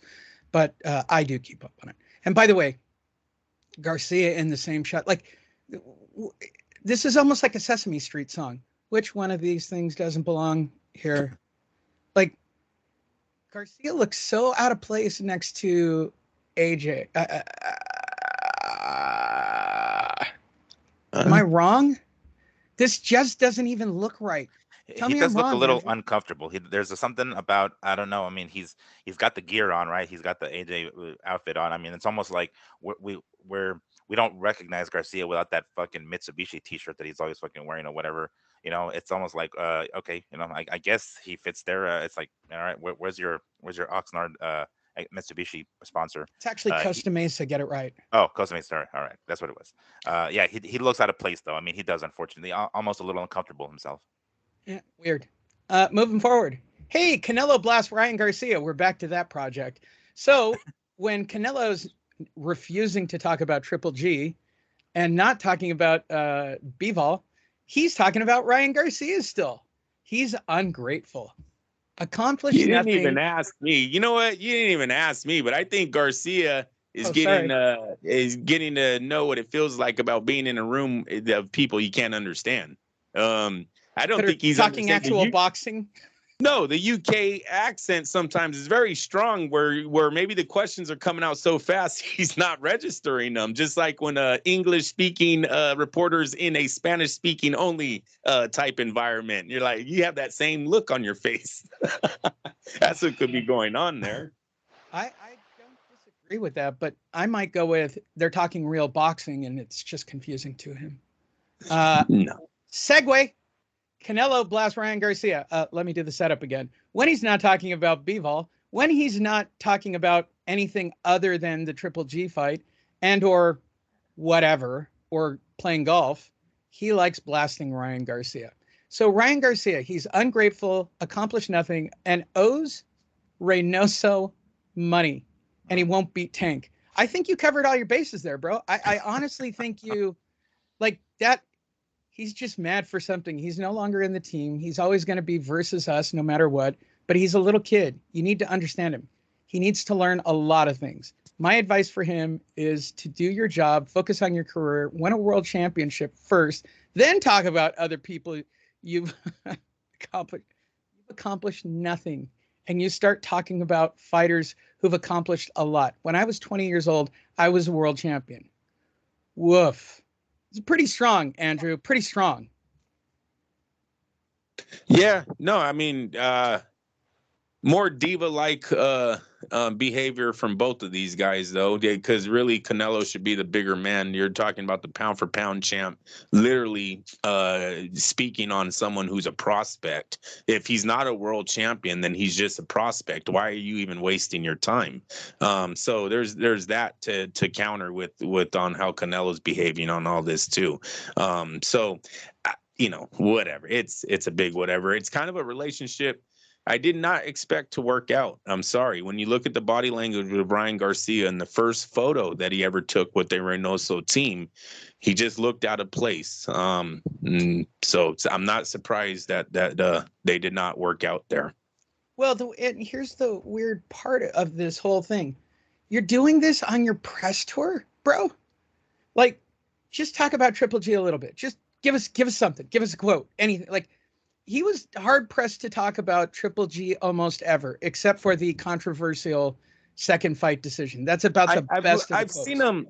I've seen him lean on a little though that he thought Triple G's been disrespectful the last, since their last fight, and he wants to prove him wrong or whatever. I've seen a few comments like that come out. So there is some bad blood here between Triple G and Canelo, because Canelo's really never gotten away from the and I don't want to say haters, but the fans that think he lost one or both of the fights with Triple G. He's never gotten away from that. Even with his own fan base there in Mexico, there was Mexican fans that are against Canelo and go for Triple G. So he knows what he's in up against again with Triple G. There's bad blood there.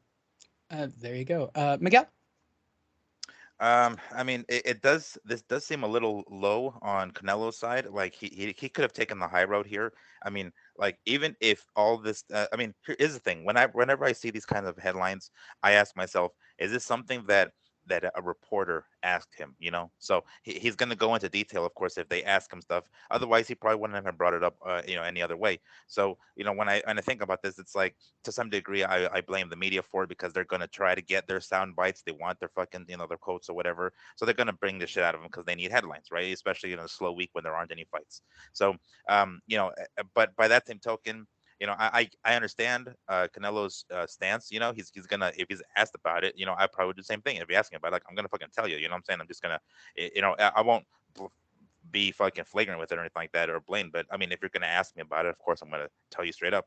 So I kind of would have liked for him to maybe not say like I'd rather not talk about it or whatever the hell. I mean, that would have been like the high road, because even if every single thing that he says about him is true, which I mean, for all we know it Probably is. is, Probably, it probably is. probably is. Right, yeah. But I don't like the he even owes Reynoso money. Like, keep that shit on the hush hush. You know what I'm saying? Like, don't I like blast that him, one. don't put him on That's blast. actually one of my favorite parts of this. Oh, and you owe Reynoso money. Yeah, it's like, go out, go tell Oscar to fucking sign a check for you, kind of deal.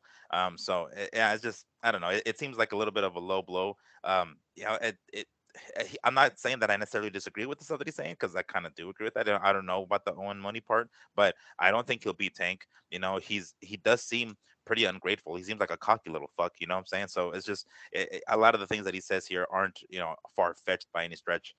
But did he really need to say that? I don't know. Maybe Ryan just didn't belong in that camp to begin with. Fine, let's just keep whatever private matters private, and not let the dirt out. It's like this. There's no point of that. It's like what is it going to accomplish? Right? These guys going to fight in the fucking ring? No, of course not. So what is it going to accomplish? Really, it's just for the sake of shit talking and headlines or whatnot. So I would have preferred that Canelo not said it, but you know what? If he said it, the dirt's out there already, and I don't necessarily disagree with what he's saying. All right, we're in the home stretch right now because I know I'm going to lose Andrew shortly. One last time, go to our website, boxingtonight.io. This week, we'll get up Sky Nicholson's Get to Know Your Fight Person. Follow us on Facebook, iTunes, and iHeartRadio. All right, the home stretch. Here we go. Nevada district judge rules in favor of Crawford to return top-rank lawsuit to state court. So what we had questioned was, where did this all go? And somehow it got kicked out of the upper courts, right? And apparently, a Nevada district judge ruled in favor of Crawford to take it back up. So this is still in play. This is still very, very much in play. And because this is boxing, a sport with a checkered history, and because Arum is now dismissed as just a grumpy old white man, Arum continues to make racist and bigoted statements and purposely damage the reputation of black boxers without consequence.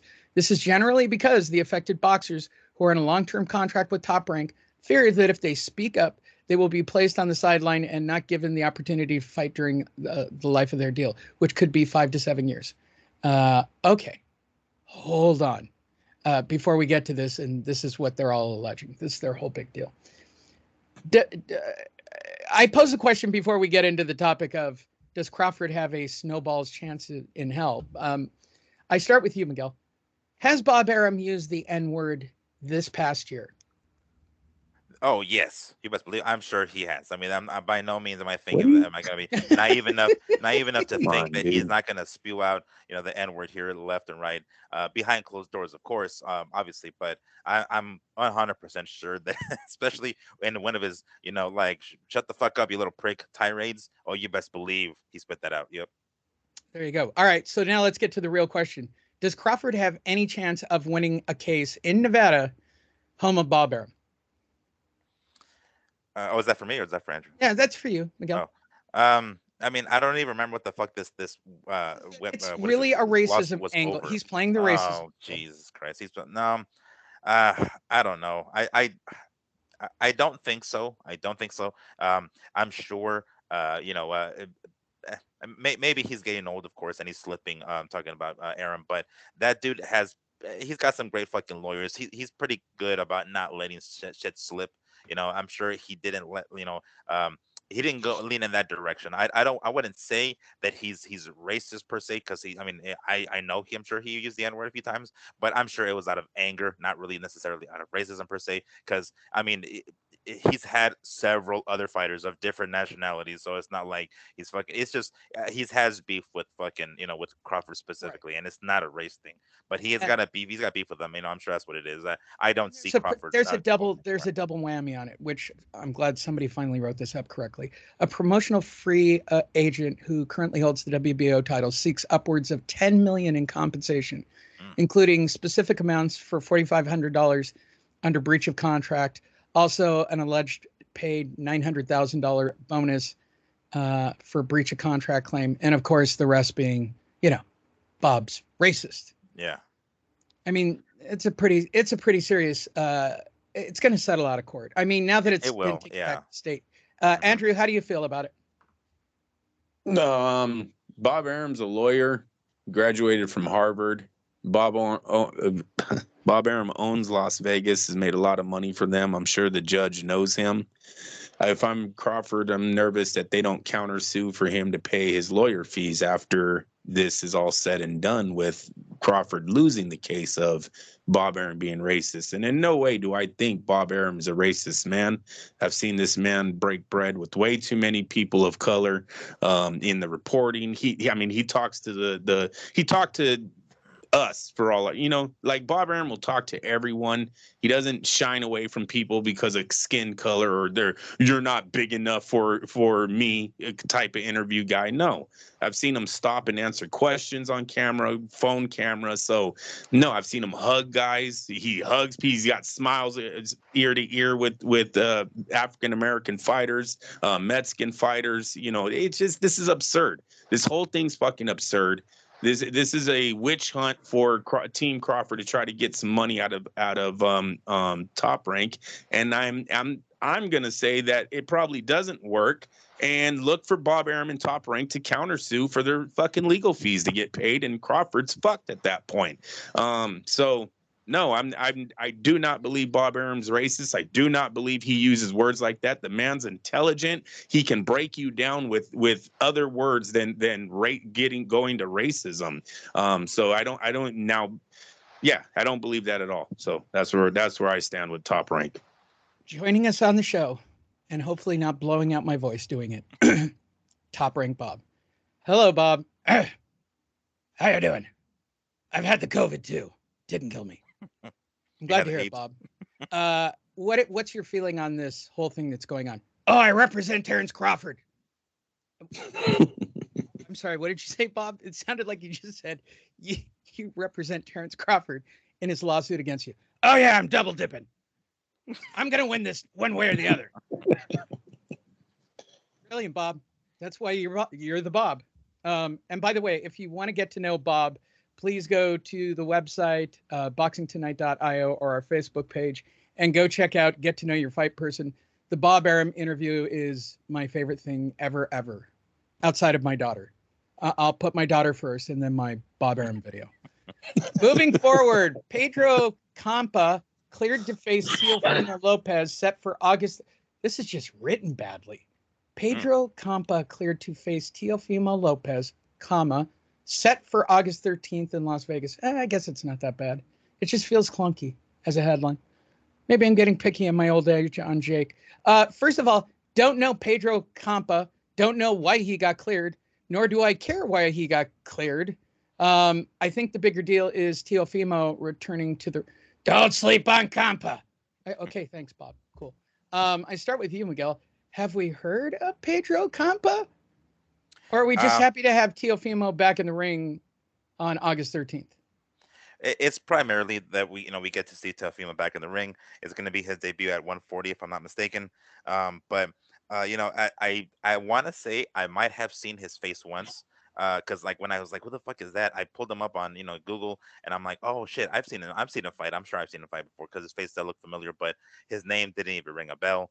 Again, it's just testing the waters at 140, right? Getting a confidence builder to see how good he feels at 140. It's not that great of a test, of course. We're talking about I sometimes he didn't I understand. have a license in the States. That's not a good start. No. Good Lord. That's that is a ghetto selection. I'm trying not to be a jerk about this, but you got a guy who doesn't have a license? And who granted him the license? Fucking MTK or some shit? They hooked him up with a fucking license. My God. That's the craziest thing ever. I've never even heard of that. Like, I've never heard of a fight being on hold because, I don't have a license. What were you, legitimately, were you driving cabs before? Legitimately. Yeah, that's most likely what he was doing. I don't, so to some degree, I get why, fighters, big name fighters will take these kind of like, confident booster type fights, right? But somebody at the level of fucking Teofimo, when you go into weight division, like you better go into like, a better fucking guy. You have to really test yourself, and there's no point in going with these like cheapo, kind of like fights that are just they don't really do that. All they do really is add a add a win to your record. It doesn't really test yourself. You don't test yourself in the new weight class. Is really more so like, I mean, I guess the only test is how he feels at 140, not so much his opponents. The opponent. So they find the least dangerous opponent basically, so you can see how good he feels at 140. But again, it's not that good of a test because when he fights top notch dudes, he's gonna feel differently at 140. He's gonna feel a different pop at 140. How about just guys with boxing licenses that already had them existing boxing license. They were already existing. And by the way, it'll be at Resort World, which by the way is starting to that's starting to become a thing, right? Yeah. Under the big top at that'll be fun. Andrew, how does Teofimo Lopez fight a guy who doesn't have a license? Unfortunately, BoxRec doesn't know either because they don't even have his upcoming fight on schedule. Does he have a license yet? Because maybe BoxRec isn't recognizing him because he does not have his license yet. I think there's a chance I can get his credentials for this fight. Yes. Yes, I was just about to say that. Let's toss that shit in there. That one, the Canelo and Triple G, let's do it all. That's a mortal lock.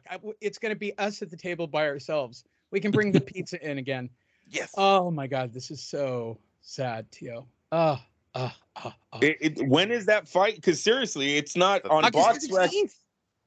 On BoxRec, they do not have Teofimo Lopez with the upcoming fight. It just shows the Gambosos loss. Well, remember, don't sleep on Campa. He stopped unbeaten Carlos Sanchez Valdez in the third on March 19th in Juarez. Juarez. Yeah. The murder capital of the world. Whatever that means. Yeah, it really is. In my attempt to keep track of all fighters who are pieces of shit, Jesus Rojas, former WBA interim champ, which means dick, jailed in Puerto Rico. Bravo. Back-to-backs for Puerto Rico for producing domestic violence. Jeez. Way to go. Congratulations, Puerto Rico. Your fighters all seem to be making the A-list on domestic violence. Do they just have a lax attitude down there about it? Like everybody just thinks they can get away with it? But yes, that's all I wanted to do. There was actually a story about that, Lee, that's kind of becoming a situation for their young men down there. Fucking piece of shit. And by the way, if you're wondering, I want to say there's been a few baseball players that have been caught too. Oh, jeez.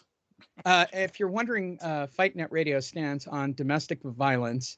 It's clear cut on this show. We will keep pointing these assholes out, and you should never support their fights, even if they get off. Now, if they steal watches and act like assholes and hit somebody's girlfriend, by all means, go cheer for the other guy. Pay the money, go cheer for the other guy. I'm down with that. Eddie Hearn, Better Beef is an easier fight than Bivol for Canelo. Bivol beats Better Beef.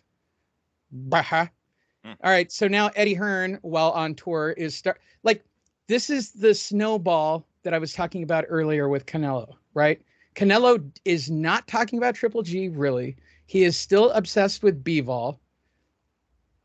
And now he's like throwing shade on Better Beef versus Bivol, which is probably going to happen in about the same time length, in theory, that Canelo is going to fight Triple G. So he's already trying to set up another fight on the backside for probably Bivol. I would imagine Bivol wins, but I don't know that. I actually think this is a smart play by Eddie. Correct me, Andrew. Am I wrong? I think this is a good manager play. No, I don't know. He's hurting his relationship with his girlfriend Canelo, right? That was his supermodel there. He basically just said that Better Beef beats Canelo too. So no, I don't think this is a good move for him. And really, in the picture, these guys look just as awkward as Garcia and then AJ looked in theirs. I mean, Canelo definitely looks like he's on team loser right now.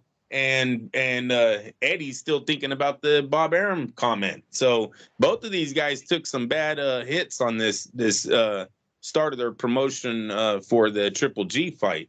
Well, and the funny part with Eddie had to do 2 runs this week, right? He had to do Canelo Triple G, and he had to do AJ Usyk as well. So he's been in front of the cameras a lot, hearing a lot of shit.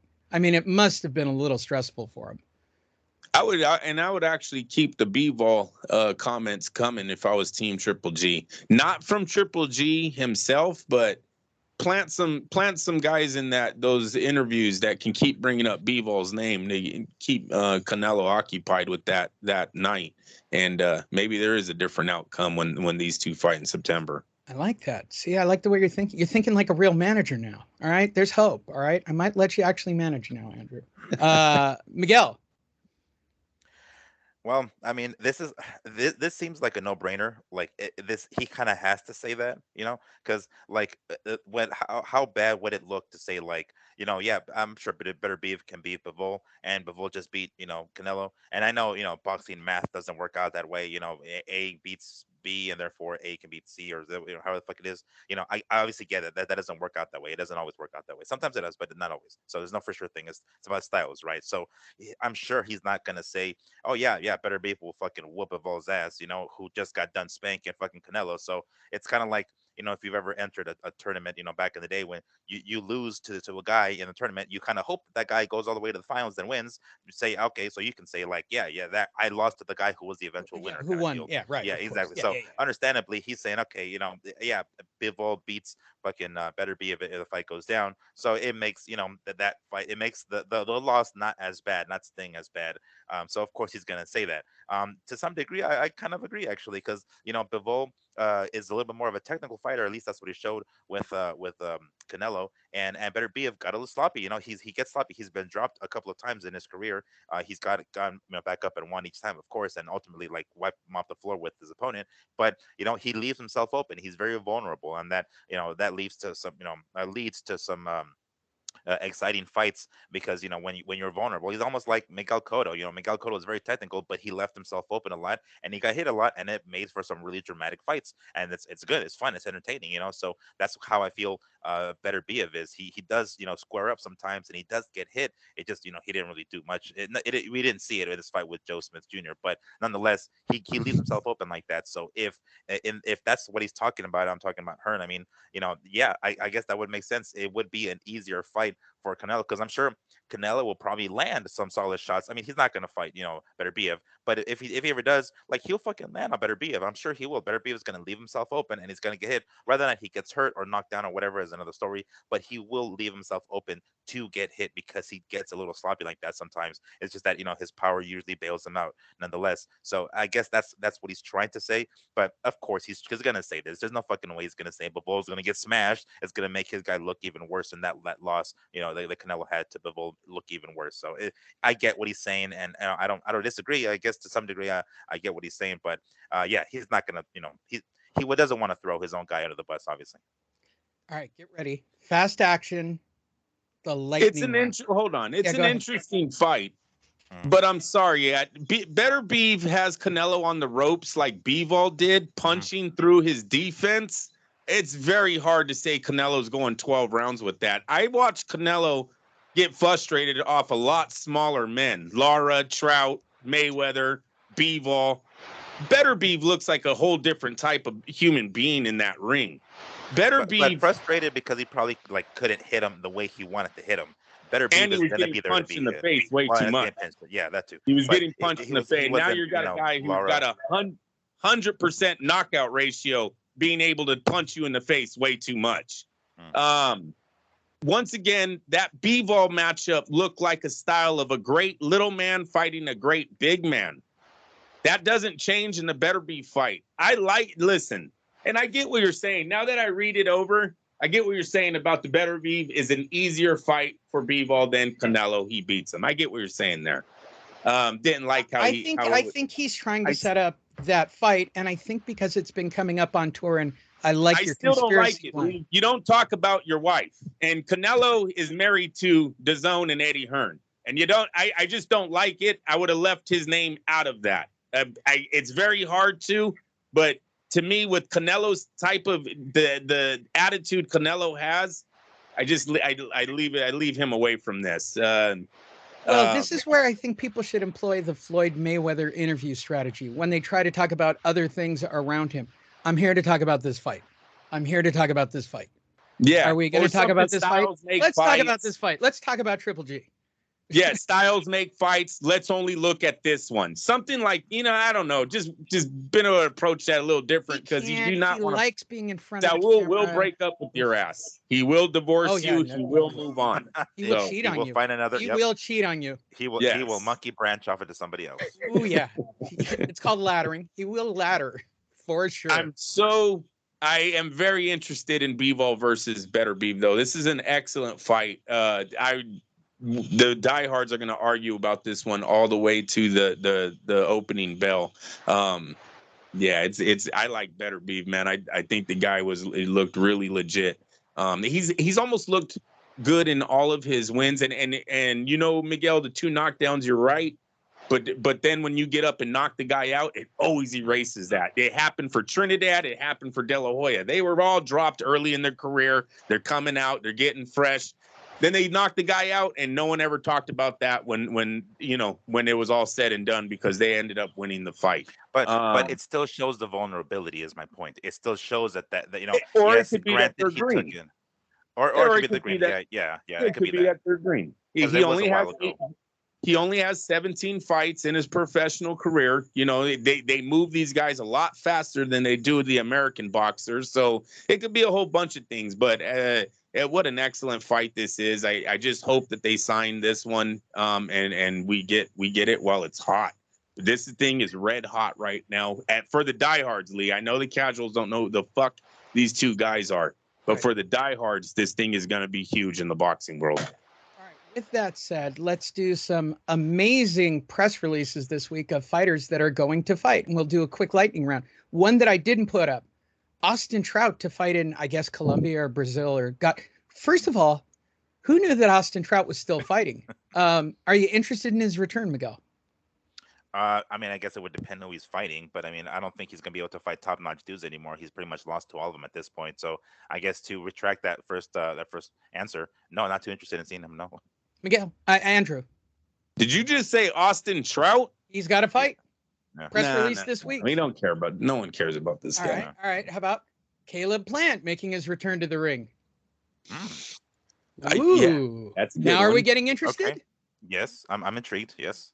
All right. Andrew, are you intrigued with Caleb Plant starting to start the engine?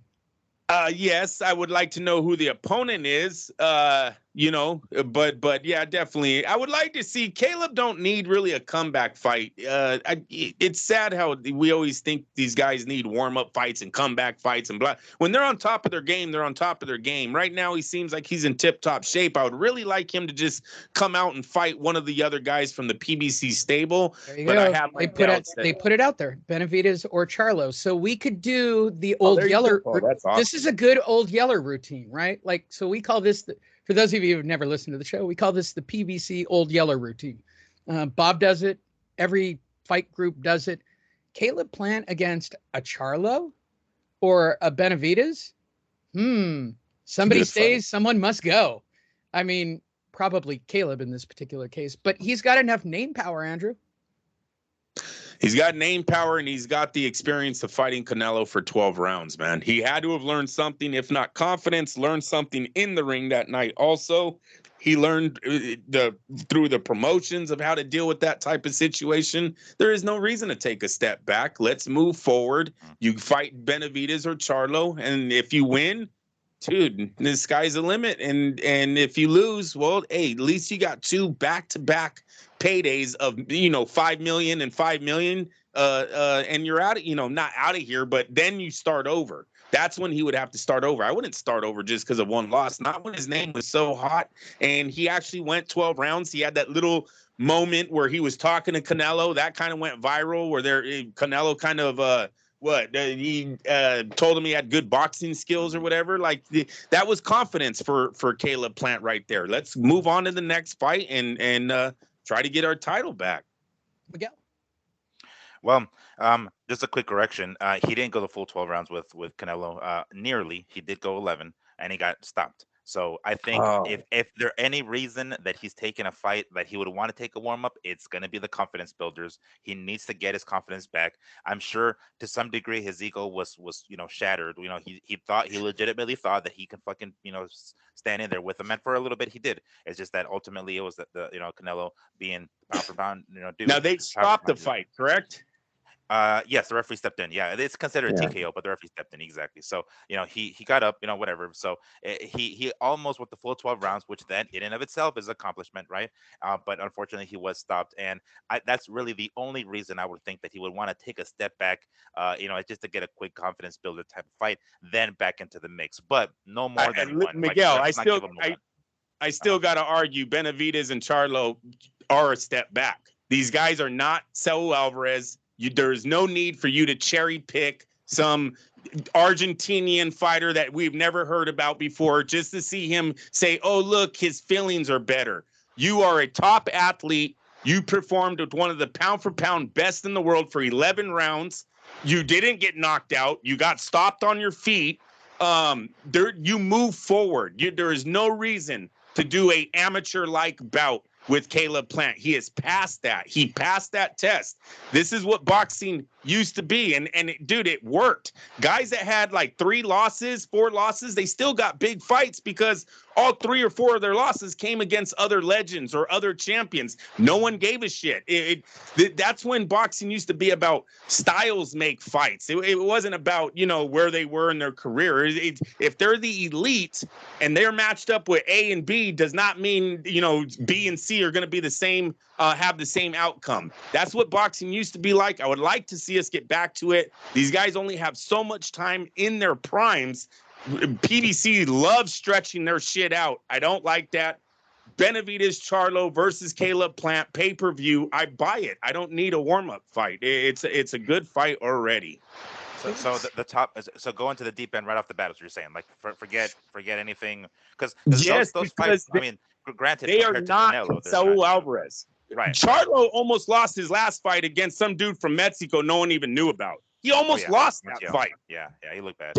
Yeah, and then David Benavidez is very unknown still. Yeah, he just knocked out Lemieux or whatever, but there's so much question marks there. If Al Heyman is offering me $5 million, yeah, that's a step back to me. That's not the top of the division, and then you'd have you're now back in the name. At least you got a title back on you, and you're back in with the big boys. If that's the winner of maybe a Canelo Triple G, say Triple G wins. Yeah, maybe they go after Caleb Plant if you have a title and all that. But I would not go to a anything besides the top of the division if I'm Caleb Plant. He's there. Why? Yes, yeah, I'm done arguing. Yeah, I hear you. On that same note, the PBC has allowed Kaunaki to fight again. In possibly the most Polish thing that the PBC has ever done. And if you're wondering, am I making a Polak joke? Confirmed. Please put your comments down below and let our sensitivity experts know that I am making fun of white people again.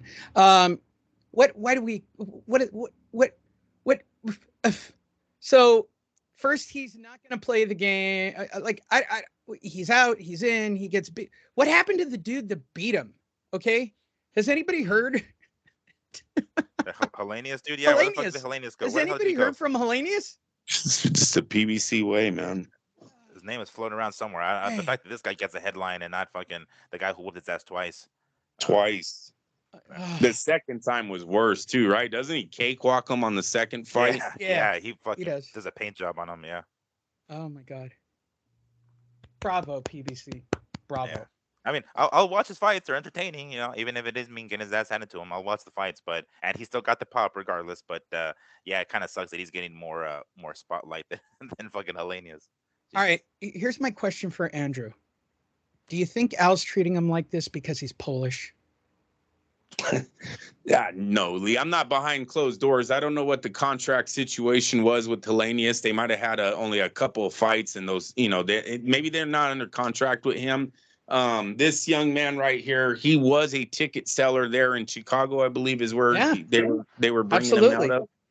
So there's a market there, you know, and the PBC, they need a gap filler. He's obviously going to be on the undercard.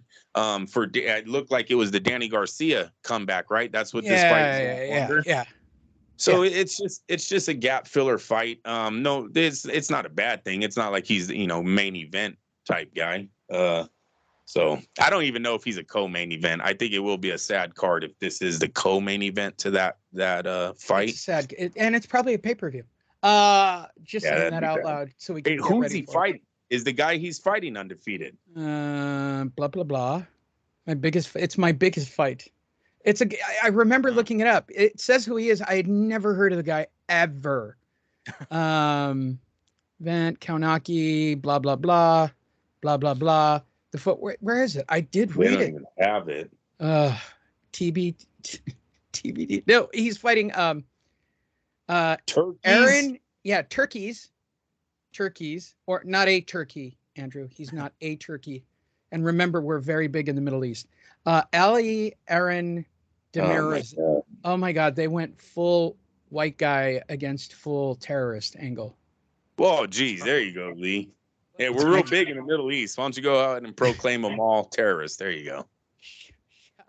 To Egypt, our number one source for listeners. And I still don't know why. I feel like I'm the poster boy of why they still want death to us in this country. They're listening for all the wrong reasons. It's him. Just give us him. We'll stop. We'll give you oil. Josh Taylor dropped his WBC title. What a shocker. So Ramirez versus Zepeda ordered for the vacant belt. Miguel, is this a good scrap? Yes. The fight itself, I don't know why Regis Prograis is left out of the title picture in this particular case here, but nonetheless, Ramirez Zepeda, yes, it is gonna be a good fucking scrap. That one, you can guarantee that you're gonna get your money's worth out of that one. I'm sure it's gonna be on ESPN Plus, so you'll watch it for free. But yes, I'm not sure if they, is deserving of. I mean, Ramirez, I'll get Ramirez in there, but I would much rather have seen Ramirez against Prograis or something like that. Like those two dudes will fucking get it down. I mean, not to say that Zepeda won't, but Zepeda wins. It just kind of feels like it seems as though he leapfrogged Regis in this one here. But hey, the fight itself, like, forgetting the belts, forgetting what's on the line, the fight itself is going to be fucking entertaining for sure. Andrew, are you surprised at him dropping the belt and or the Ramirez Zepeda fight? No, he already destroyed Ramirez, so I don't know if Taylor wanted to go that route again. We always kind of know that if these undisputed guys stay in the division too long, they're at some point the belts do get stripped from them because they're not making their defenses. So, Ramirez Zepeda, love that fight. Zepeda, he's the one that had the big knockout on ESPN in his last fight. He went up against the undefeated, what was he, a Puerto Rican kid, correct? Yeah, I believe you're correct. I don't remember. Yeah, he goes up, dude. He goes up against this young guy. This guy was talking a bunch of smack to him, saying he was old and all that, and then he gets like knocked out in the first or second round. It was fucking funny. Yes. I just said Jose Vargas. Yeah, Jose. Yeah, yes, that was a great fight for Zepeda. That really catapulted him. He was already doing good. He had made a good run in with Top Rank, but that fight really put him in with the talks of the Josh Taylor showdown. So with Josh, I don't know what Josh Taylor's doing, why he wouldn't fight Zepeda to defend that title, but obviously he has a bigger fight come. That has he announced any fights? Am I missing? No, he has not. But joining us on the show is so then obviously something's coming. Top Rank Bob has something for us. Yes, Bob, go ahead. Well, here's the problem. I represented Zepeda and I represented Josh Taylor. I out-negotiated myself. Thanks, Bob. And he had, they fought already. Zepeda probably won that first fight, right? It was a majority decision of Ramirez when Ramirez was hot for Top Rank. Since then, he beat Jose Petraza and Ivan Brachenik and Henry Lundy. All of these were decent names going into that Vargas showdown. I think Vargas, like I said, was someone that Top Rank was looking at bringing out for the Puerto Rican prospect side, and Zepeda knocked his ass out. So this is how he got here. But this is actually rematch. Ramirez and Cepeda have already thrown down one time. Yeah, and they've been throwing everything out for Josh, and I don't think any of the WBC guys did it, or there wasn't enough money in it, or he just wasn't into it. So I don't blame him. Which takes us to the question of, Regis, how's that Triller contract working out for you, brother? How the F are 240-pound titles vacant, and I'm not fighting for any? I'll tell you, you're not with the PBC. You're not with Top Rank. You're not even with Oscar. You're not even with Frank Warren. You're not with Lou DiBella. You are with Triller, and that's why you're not getting a fight. Did I assess that correctly, Miguel? Yeah, pretty much. I mean, we were praising him some time ago when he got on the Triller card. It's like, all right, you're getting your money. You know, they're going to pay some good money, and he's not associated with any one particular, a promoter. So for a hot minute, we're like, all right, that's a good idea, man. You know, get your fucking money if you need to. And now he's left out. He's becoming the Terrence Crawford of the 140s now. He's just being left out, looking in through the window. It's like, hey guys, what about me? Which sucks for him, I mean, I hope that Triller payday was worth it, because now he's not fighting for any of the belts in this particular case. But hopefully that changes. Hopefully, he's in the picture at some point, and maybe he does decide to, if he knows that certain weight or certain promoters have certain weight classes on lock, you might as well go in that division or the next couple of divisions, whatever. If he plans to move up eventually and whatnot. But it's a tough spot for him. But I hope that Triller payday was worth and not being involved with any one particular promoter, because now you're kind of asked out. Andrew, and we also got to put in there the power of a good promotional company behind you. Yeah. When he was at his highest point as a prospect, undefeated, he had a victory over an undefeated Joel Diaz Jr. He had a victory over Julius Indangu. He had a victory over Juan Velasco, Terry Flanagan. Those are all decent names going into your Josh Taylor fight. So that was his big showdown with Josh Taylor. He loses on a majority decision. Since then, Juan Heraldez, Ivan Raderick, and Tyrone McKinney, I guess. Just three unheard of names. I don't know. Can you get ranked when you're fighting nobodies? Your next three fights after your big showdown with the Josh Taylor is three unranked guys. I mean, Redek might be known to the diehards because I believe he fights on PBC a lot. He's always being recycled there. Does not mean he's ranked or he's doing great. You know what I'm saying? It just means you see him a lot. So he might have a situation where he's not getting the fights that get him ranked or the exposure to get him back into a title shot. Well, I would even go a step further. I think in his mind, he's like a Mikey Garcia, Danny Garcia, Manny Pat. Like, I can promote myself. I'm a big enough name. Mm-hmm. Bro, no. Not yet, at least. Not yet, at least. Maybe. Yeah, Lee. Like, look at the Rhetoric guy lost to Tevin Farmer, lost to John Molina, and lost to Danny Garcia. I mean, like I said, recycled a lot of times, but doesn't mean he was doing good. He actually has 6 losses, and he was knocked out 3 times. That's not going to get you ranked. And the other 2 guys, I have absolutely no idea who they are. So I think Prograis really did this to himself. Besides, us anyone in the industry blackballing him, I don't really think that has anything to do with it. Besides the opponents he's been picking since his Josh Taylor defeat. I was going to step on that blackball thing just to do it, but I'm not going to do it. See, that's growth on my part. See, I'm starting to get better. This takes us to last week's fights, or yesterday's fights. There were a couple of fights worth talking about. Apparently, I'm the only one on the team who was watching boxing at 2:00 in the afternoon. Could be that I'm sick and I have nothing else to do.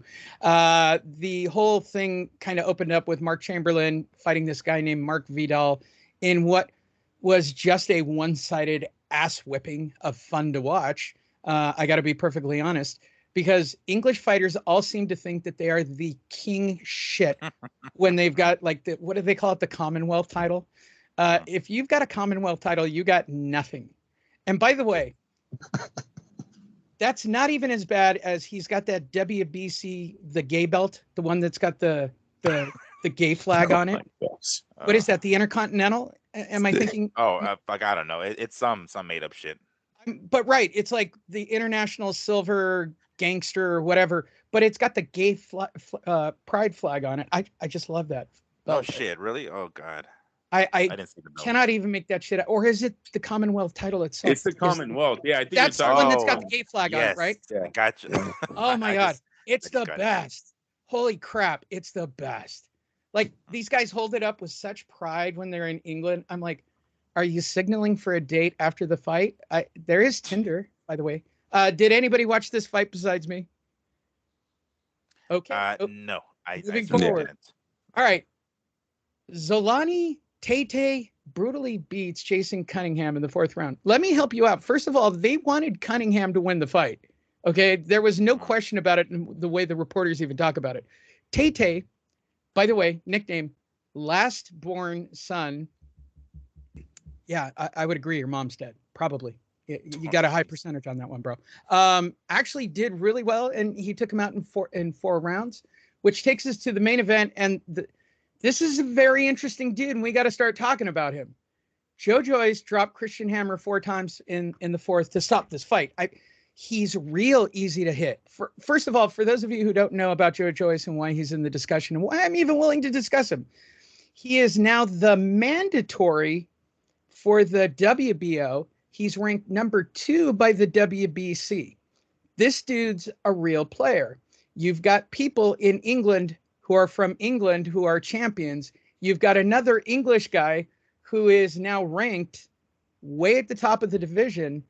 Now I understand the Tyson Fury, Joe Joyce at Wembley, or Anthony Joshua versus Joe Joyce. He's got to be a real discussion at this point. Christian Hammer is nobody. He's always been a nobody, and he got beat up like he was a nobody. However, as a nobody in the 1st and 2nd rounds, and maybe you saw this, Miguel, when you watch the highlights, Joe Joyce gets hit a lot.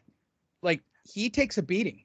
Like, he should have had Hammer out in the 1st round, but this fat dude named Christian Hammer managed to land some cranking ass shots. I'm not saying Joe Joyce doesn't have a big chin, but you're not going to stay long in that division taking big shots from big men. What did you see? He did look. There were a few times where he looked a little slow, almost like his reflexes were just kind of slow or something. And it seemed that though he took a few shots from Hammer that were just unnecessary. Maybe he just knew, this guy can't fucking hurt me, and he went in there nonchalantly and basically and ultimately he was right. It wasn't much that Hammer could do. Hammer was looking for the door, and he was just basically waiting for Joe Joyce to give him a fucking chance to go to the door. So it wasn't like he was really in there. From the front to start, it looked like any chance he had to get out of the fight, he was looking for it, and Joe Joyce was just going to give it to him, to give him that opportunity. But there were a few times there where it seemed that Joyce shouldn't have gotten hit with some of those shots. Again, we're talking about someone at the level of Hammer, so I suspect that has something to do with it. He wasn't going in there with fighting a top-notch dude with the best fucking game plan or anything. It's still a risk. You don't, at that weight division, you don't want to go in there and taking anybody lightly and them potentially hurting you and whatnot. But it was a safe fight. He understood that he wasn't going to be able to get hurt. I'm talking about Joe Joyce. So he went in there kind of sloppy. It looked like some of his punches were really slow. A couple of his combinations looked very telegraphed. And I mean, he still landed on Christian Hammer, so it wasn't like he paid the price for it, but it wasn't his best performance. Again, not the best. They also talked either. about ring rust a lot, right? He's been off for a year. Yeah, they were basically. I mean, that they mentioned that. I heard him say it a few times, but yeah, I'm sure that has something to do with it as well. Some people don't even believe in ring rust, but yeah, it at this point, it's just this doesn't. I'm not sure what this really does for him, honestly. Well, it keeps him at the top, and it keeps him relevant when you've got two guys potentially who could be English fighters looking for their next fight. I would see, if I were Tyson Fury, and Andrew, tell me if I'm wrong, Bob really does have to salivate at the idea of a Joe Joyce, Tyson Fury, easy $50 million payday. It has to be big in the UK, and I do think he has somewhat of a following. The problem with Joe Joyce is his age. They need to pull the trigger now. He's 36 years old. The guy has wins over ex-champions. He has wins over undefeated prospects. He's undefeated himself. Like, what's the holdup here? What are we waiting for? I don't know why he hasn't already tried to fight one of these top guys. So the clock's ticking. At 36, he's going to look nothing but slower in his next fight. There is no upside to Joe Joyce. There's only a downside now. So yeah, I don't know what they're waiting for. As far as a Tyson Fury fight, I guess. I mean, I don't think any of his opponents, while they should grant him a shot at one of the titles, or an elite fighter that's going to make him $5 million, $10 million. I don't think he deserves to fight Tyson Fury as of yet. His biggest wins have recently come against that Daniel Dubois, Carlos Takam, and Christian Hammer. Does this really put you in the going for Tyson Fury? That's a stretch there. That's what I meant. Like, this let really me put the top spin back on this for both of you. The only person talking about wanting to fight Joe Joyce legitimately as a fighter is Joseph Parker. Does Parker help him? I would say yes. Parker's he's up there in the top 10 of the division, and it keeps him active. It has him another win against a top 10 heavyweight fighter, so it keep him relevant, like you said. And so yeah, I would definitely check out that fight. Miguel? Yeah. I mean, he whooped Chisora's ass a couple of times, right? So, only a few losses in his career, and he's much younger. I think he's 30, I believe, than Joe Joyce. So yeah, about fighting and beating someone like that. Yeah, I'd say so. That does a lot more than this fucking Christian fights, for damn sure. I mean, that would bring more interest in it. Yeah. Okay, which gives me a segue into next week's fight before we do our last story, which is Chisora versus Pulev. Does that do anything to the division? No, it doesn't. No, I mean, it's going to be fun for as long as it lasts. But I mean, Chisora, aren't both these guys coming off losses? Fuck, or did I don't know. Pulev went over to the Triller card, right? Pulev did the Triller card and looked like crap. Yeah, but who the fuck did he beat? I don't even remember who nobody the fuck he fought. Nobody, but it went the distance or something crazy, right? Or it went late. Who the hell was it? Shit, we saw it. I was watching it on my on fucking shout out to VIP Box. I was watching it on VIP Box, and I remember thinking like, good lord, this motherfucker is fighting over here at Triller. But he beat a guy named Jerry Forrest. Wow, 26-4. Yeah. Did he have his license before they started the fight? That's my question. Right. Oh, jeez. Yeah. So it doesn't do jack shit for the fuck. And Chisora, I think, is coming off a loss, if I'm not mistaken, as well. So hey, great by all means. And I'm not gonna say I'm not gonna watch it because they're gonna throw it down, and we're gonna see most likely Chisora get knocked the fuck out. So I'm looking forward to watching it. Yeah, I'll watch it. But it does very little to do this. I think this is an Eddie Hearn version of the old Yeller. Somebody's going out. Yes, it is. And these are also the type of fights where I think both men are gunning for a matchup with the real baby Miller. Up and comer like that, where Top Rank would probably pay one of these guys decent money to get them to fight that guy in their next fight. This is not really a fight that's going to grant them the Anthony Joshua or Tyson Fury Usyk of the world, but someone like being on ESPN against Miller, very much I see in their future on whoever wins that fight. There you go. Which takes us to our final story, kids. And they keep labeling this as a huge upset. Come on. This is what we're ending with, the cruiserweights? Wait. Apparently nobody's ever heard of Jai Opal whatever. No. And this all happened down in Australia, which means it didn't really happen, really. I don't know if fights really happened. Oh, sorry, Sam. I did watch the fight. Versus Bradis. So Bradis was like the heir apparent after Usyk. Have I got that much correct? And he was the guy cleaning up all the titles that were kind of laying around. And then he runs into Jai Opal Apada, whatever he is. Okay, probably from New Zealand. And no doubt he can kick my ass.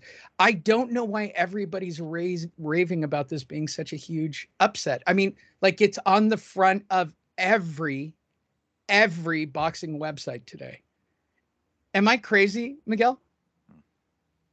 I mean, in general, yes. In general, yes. But was Bradis that big a deal? I mean, his only loss prior to this was against Usyk himself. So I mean, he kind of was like by the default the next dude in line. Like he stayed on top after his losses to Usyk, and he continued to collect belts basically after that. So I mean, it kind of was a big deal. I mean, it's like now I haven't watched this fight, and I want to see how it went down and whatnot, so I can basically like get a better judgment of this Jai. Can't pronounce the dude's name. How do we watch that? Yeah, I don't know. I mean, I'm sure you can find it on YouTube now, and I'm sure I'll search for it here shortly. But like, I would have to see how it went down. Like, if it's a really, really close fight and it's like split decision kind of deal, it's like all right, Breedis is still in the picture. But if it was like a one-sided ass whooping, it's like oh wow, then it's a pretty big deal because upsets in general are big deals. But I would have to see how the fight went down. But hey, he got himself a victory over the guy who was basically the man by default because Usyk took off. Whose only loss was to Usyk. So it's a pretty big deal. Yeah, I'd say so. Andrew, do you care that much?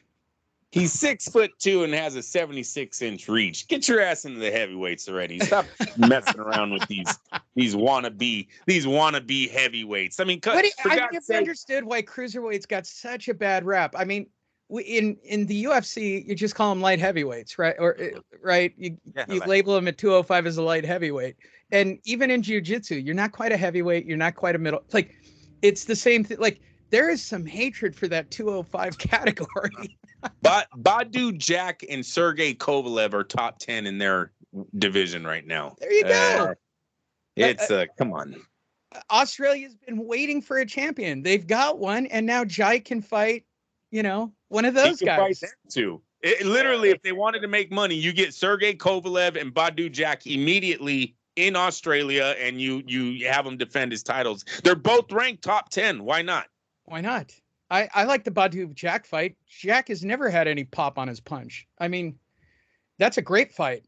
Kovalev is a boxer now. I don't know if you want to fight a boxer, but Lee, did I tell you the man's 6'2" with the 67-inch reach? Like, he should be able to handle Kovalev. I know. I take it from a guy who's 6'2" with not quite that much of a reach. That reach means a lot. It means a lot. I guess it does. If they know how to use it. If they know how to use it. We had guys like fucking Paul Williams and a bunch of other guys who had great fucking reach and just did they would purposely hunch over and make it an easier target for themselves for shorter fighters. So they know how to use it. We got ourselves some trouble. He'll bring trouble to the weight division. Otherwise, no. And actually, Kovalev's got a long ass reach too. He's got bigger reach than him at 72. So watch out. And he knows how to use it. Just watch that fight with Canelo. He jabbed the jab out of his forehead. Yep. Yeah, the yardie. There you guys go.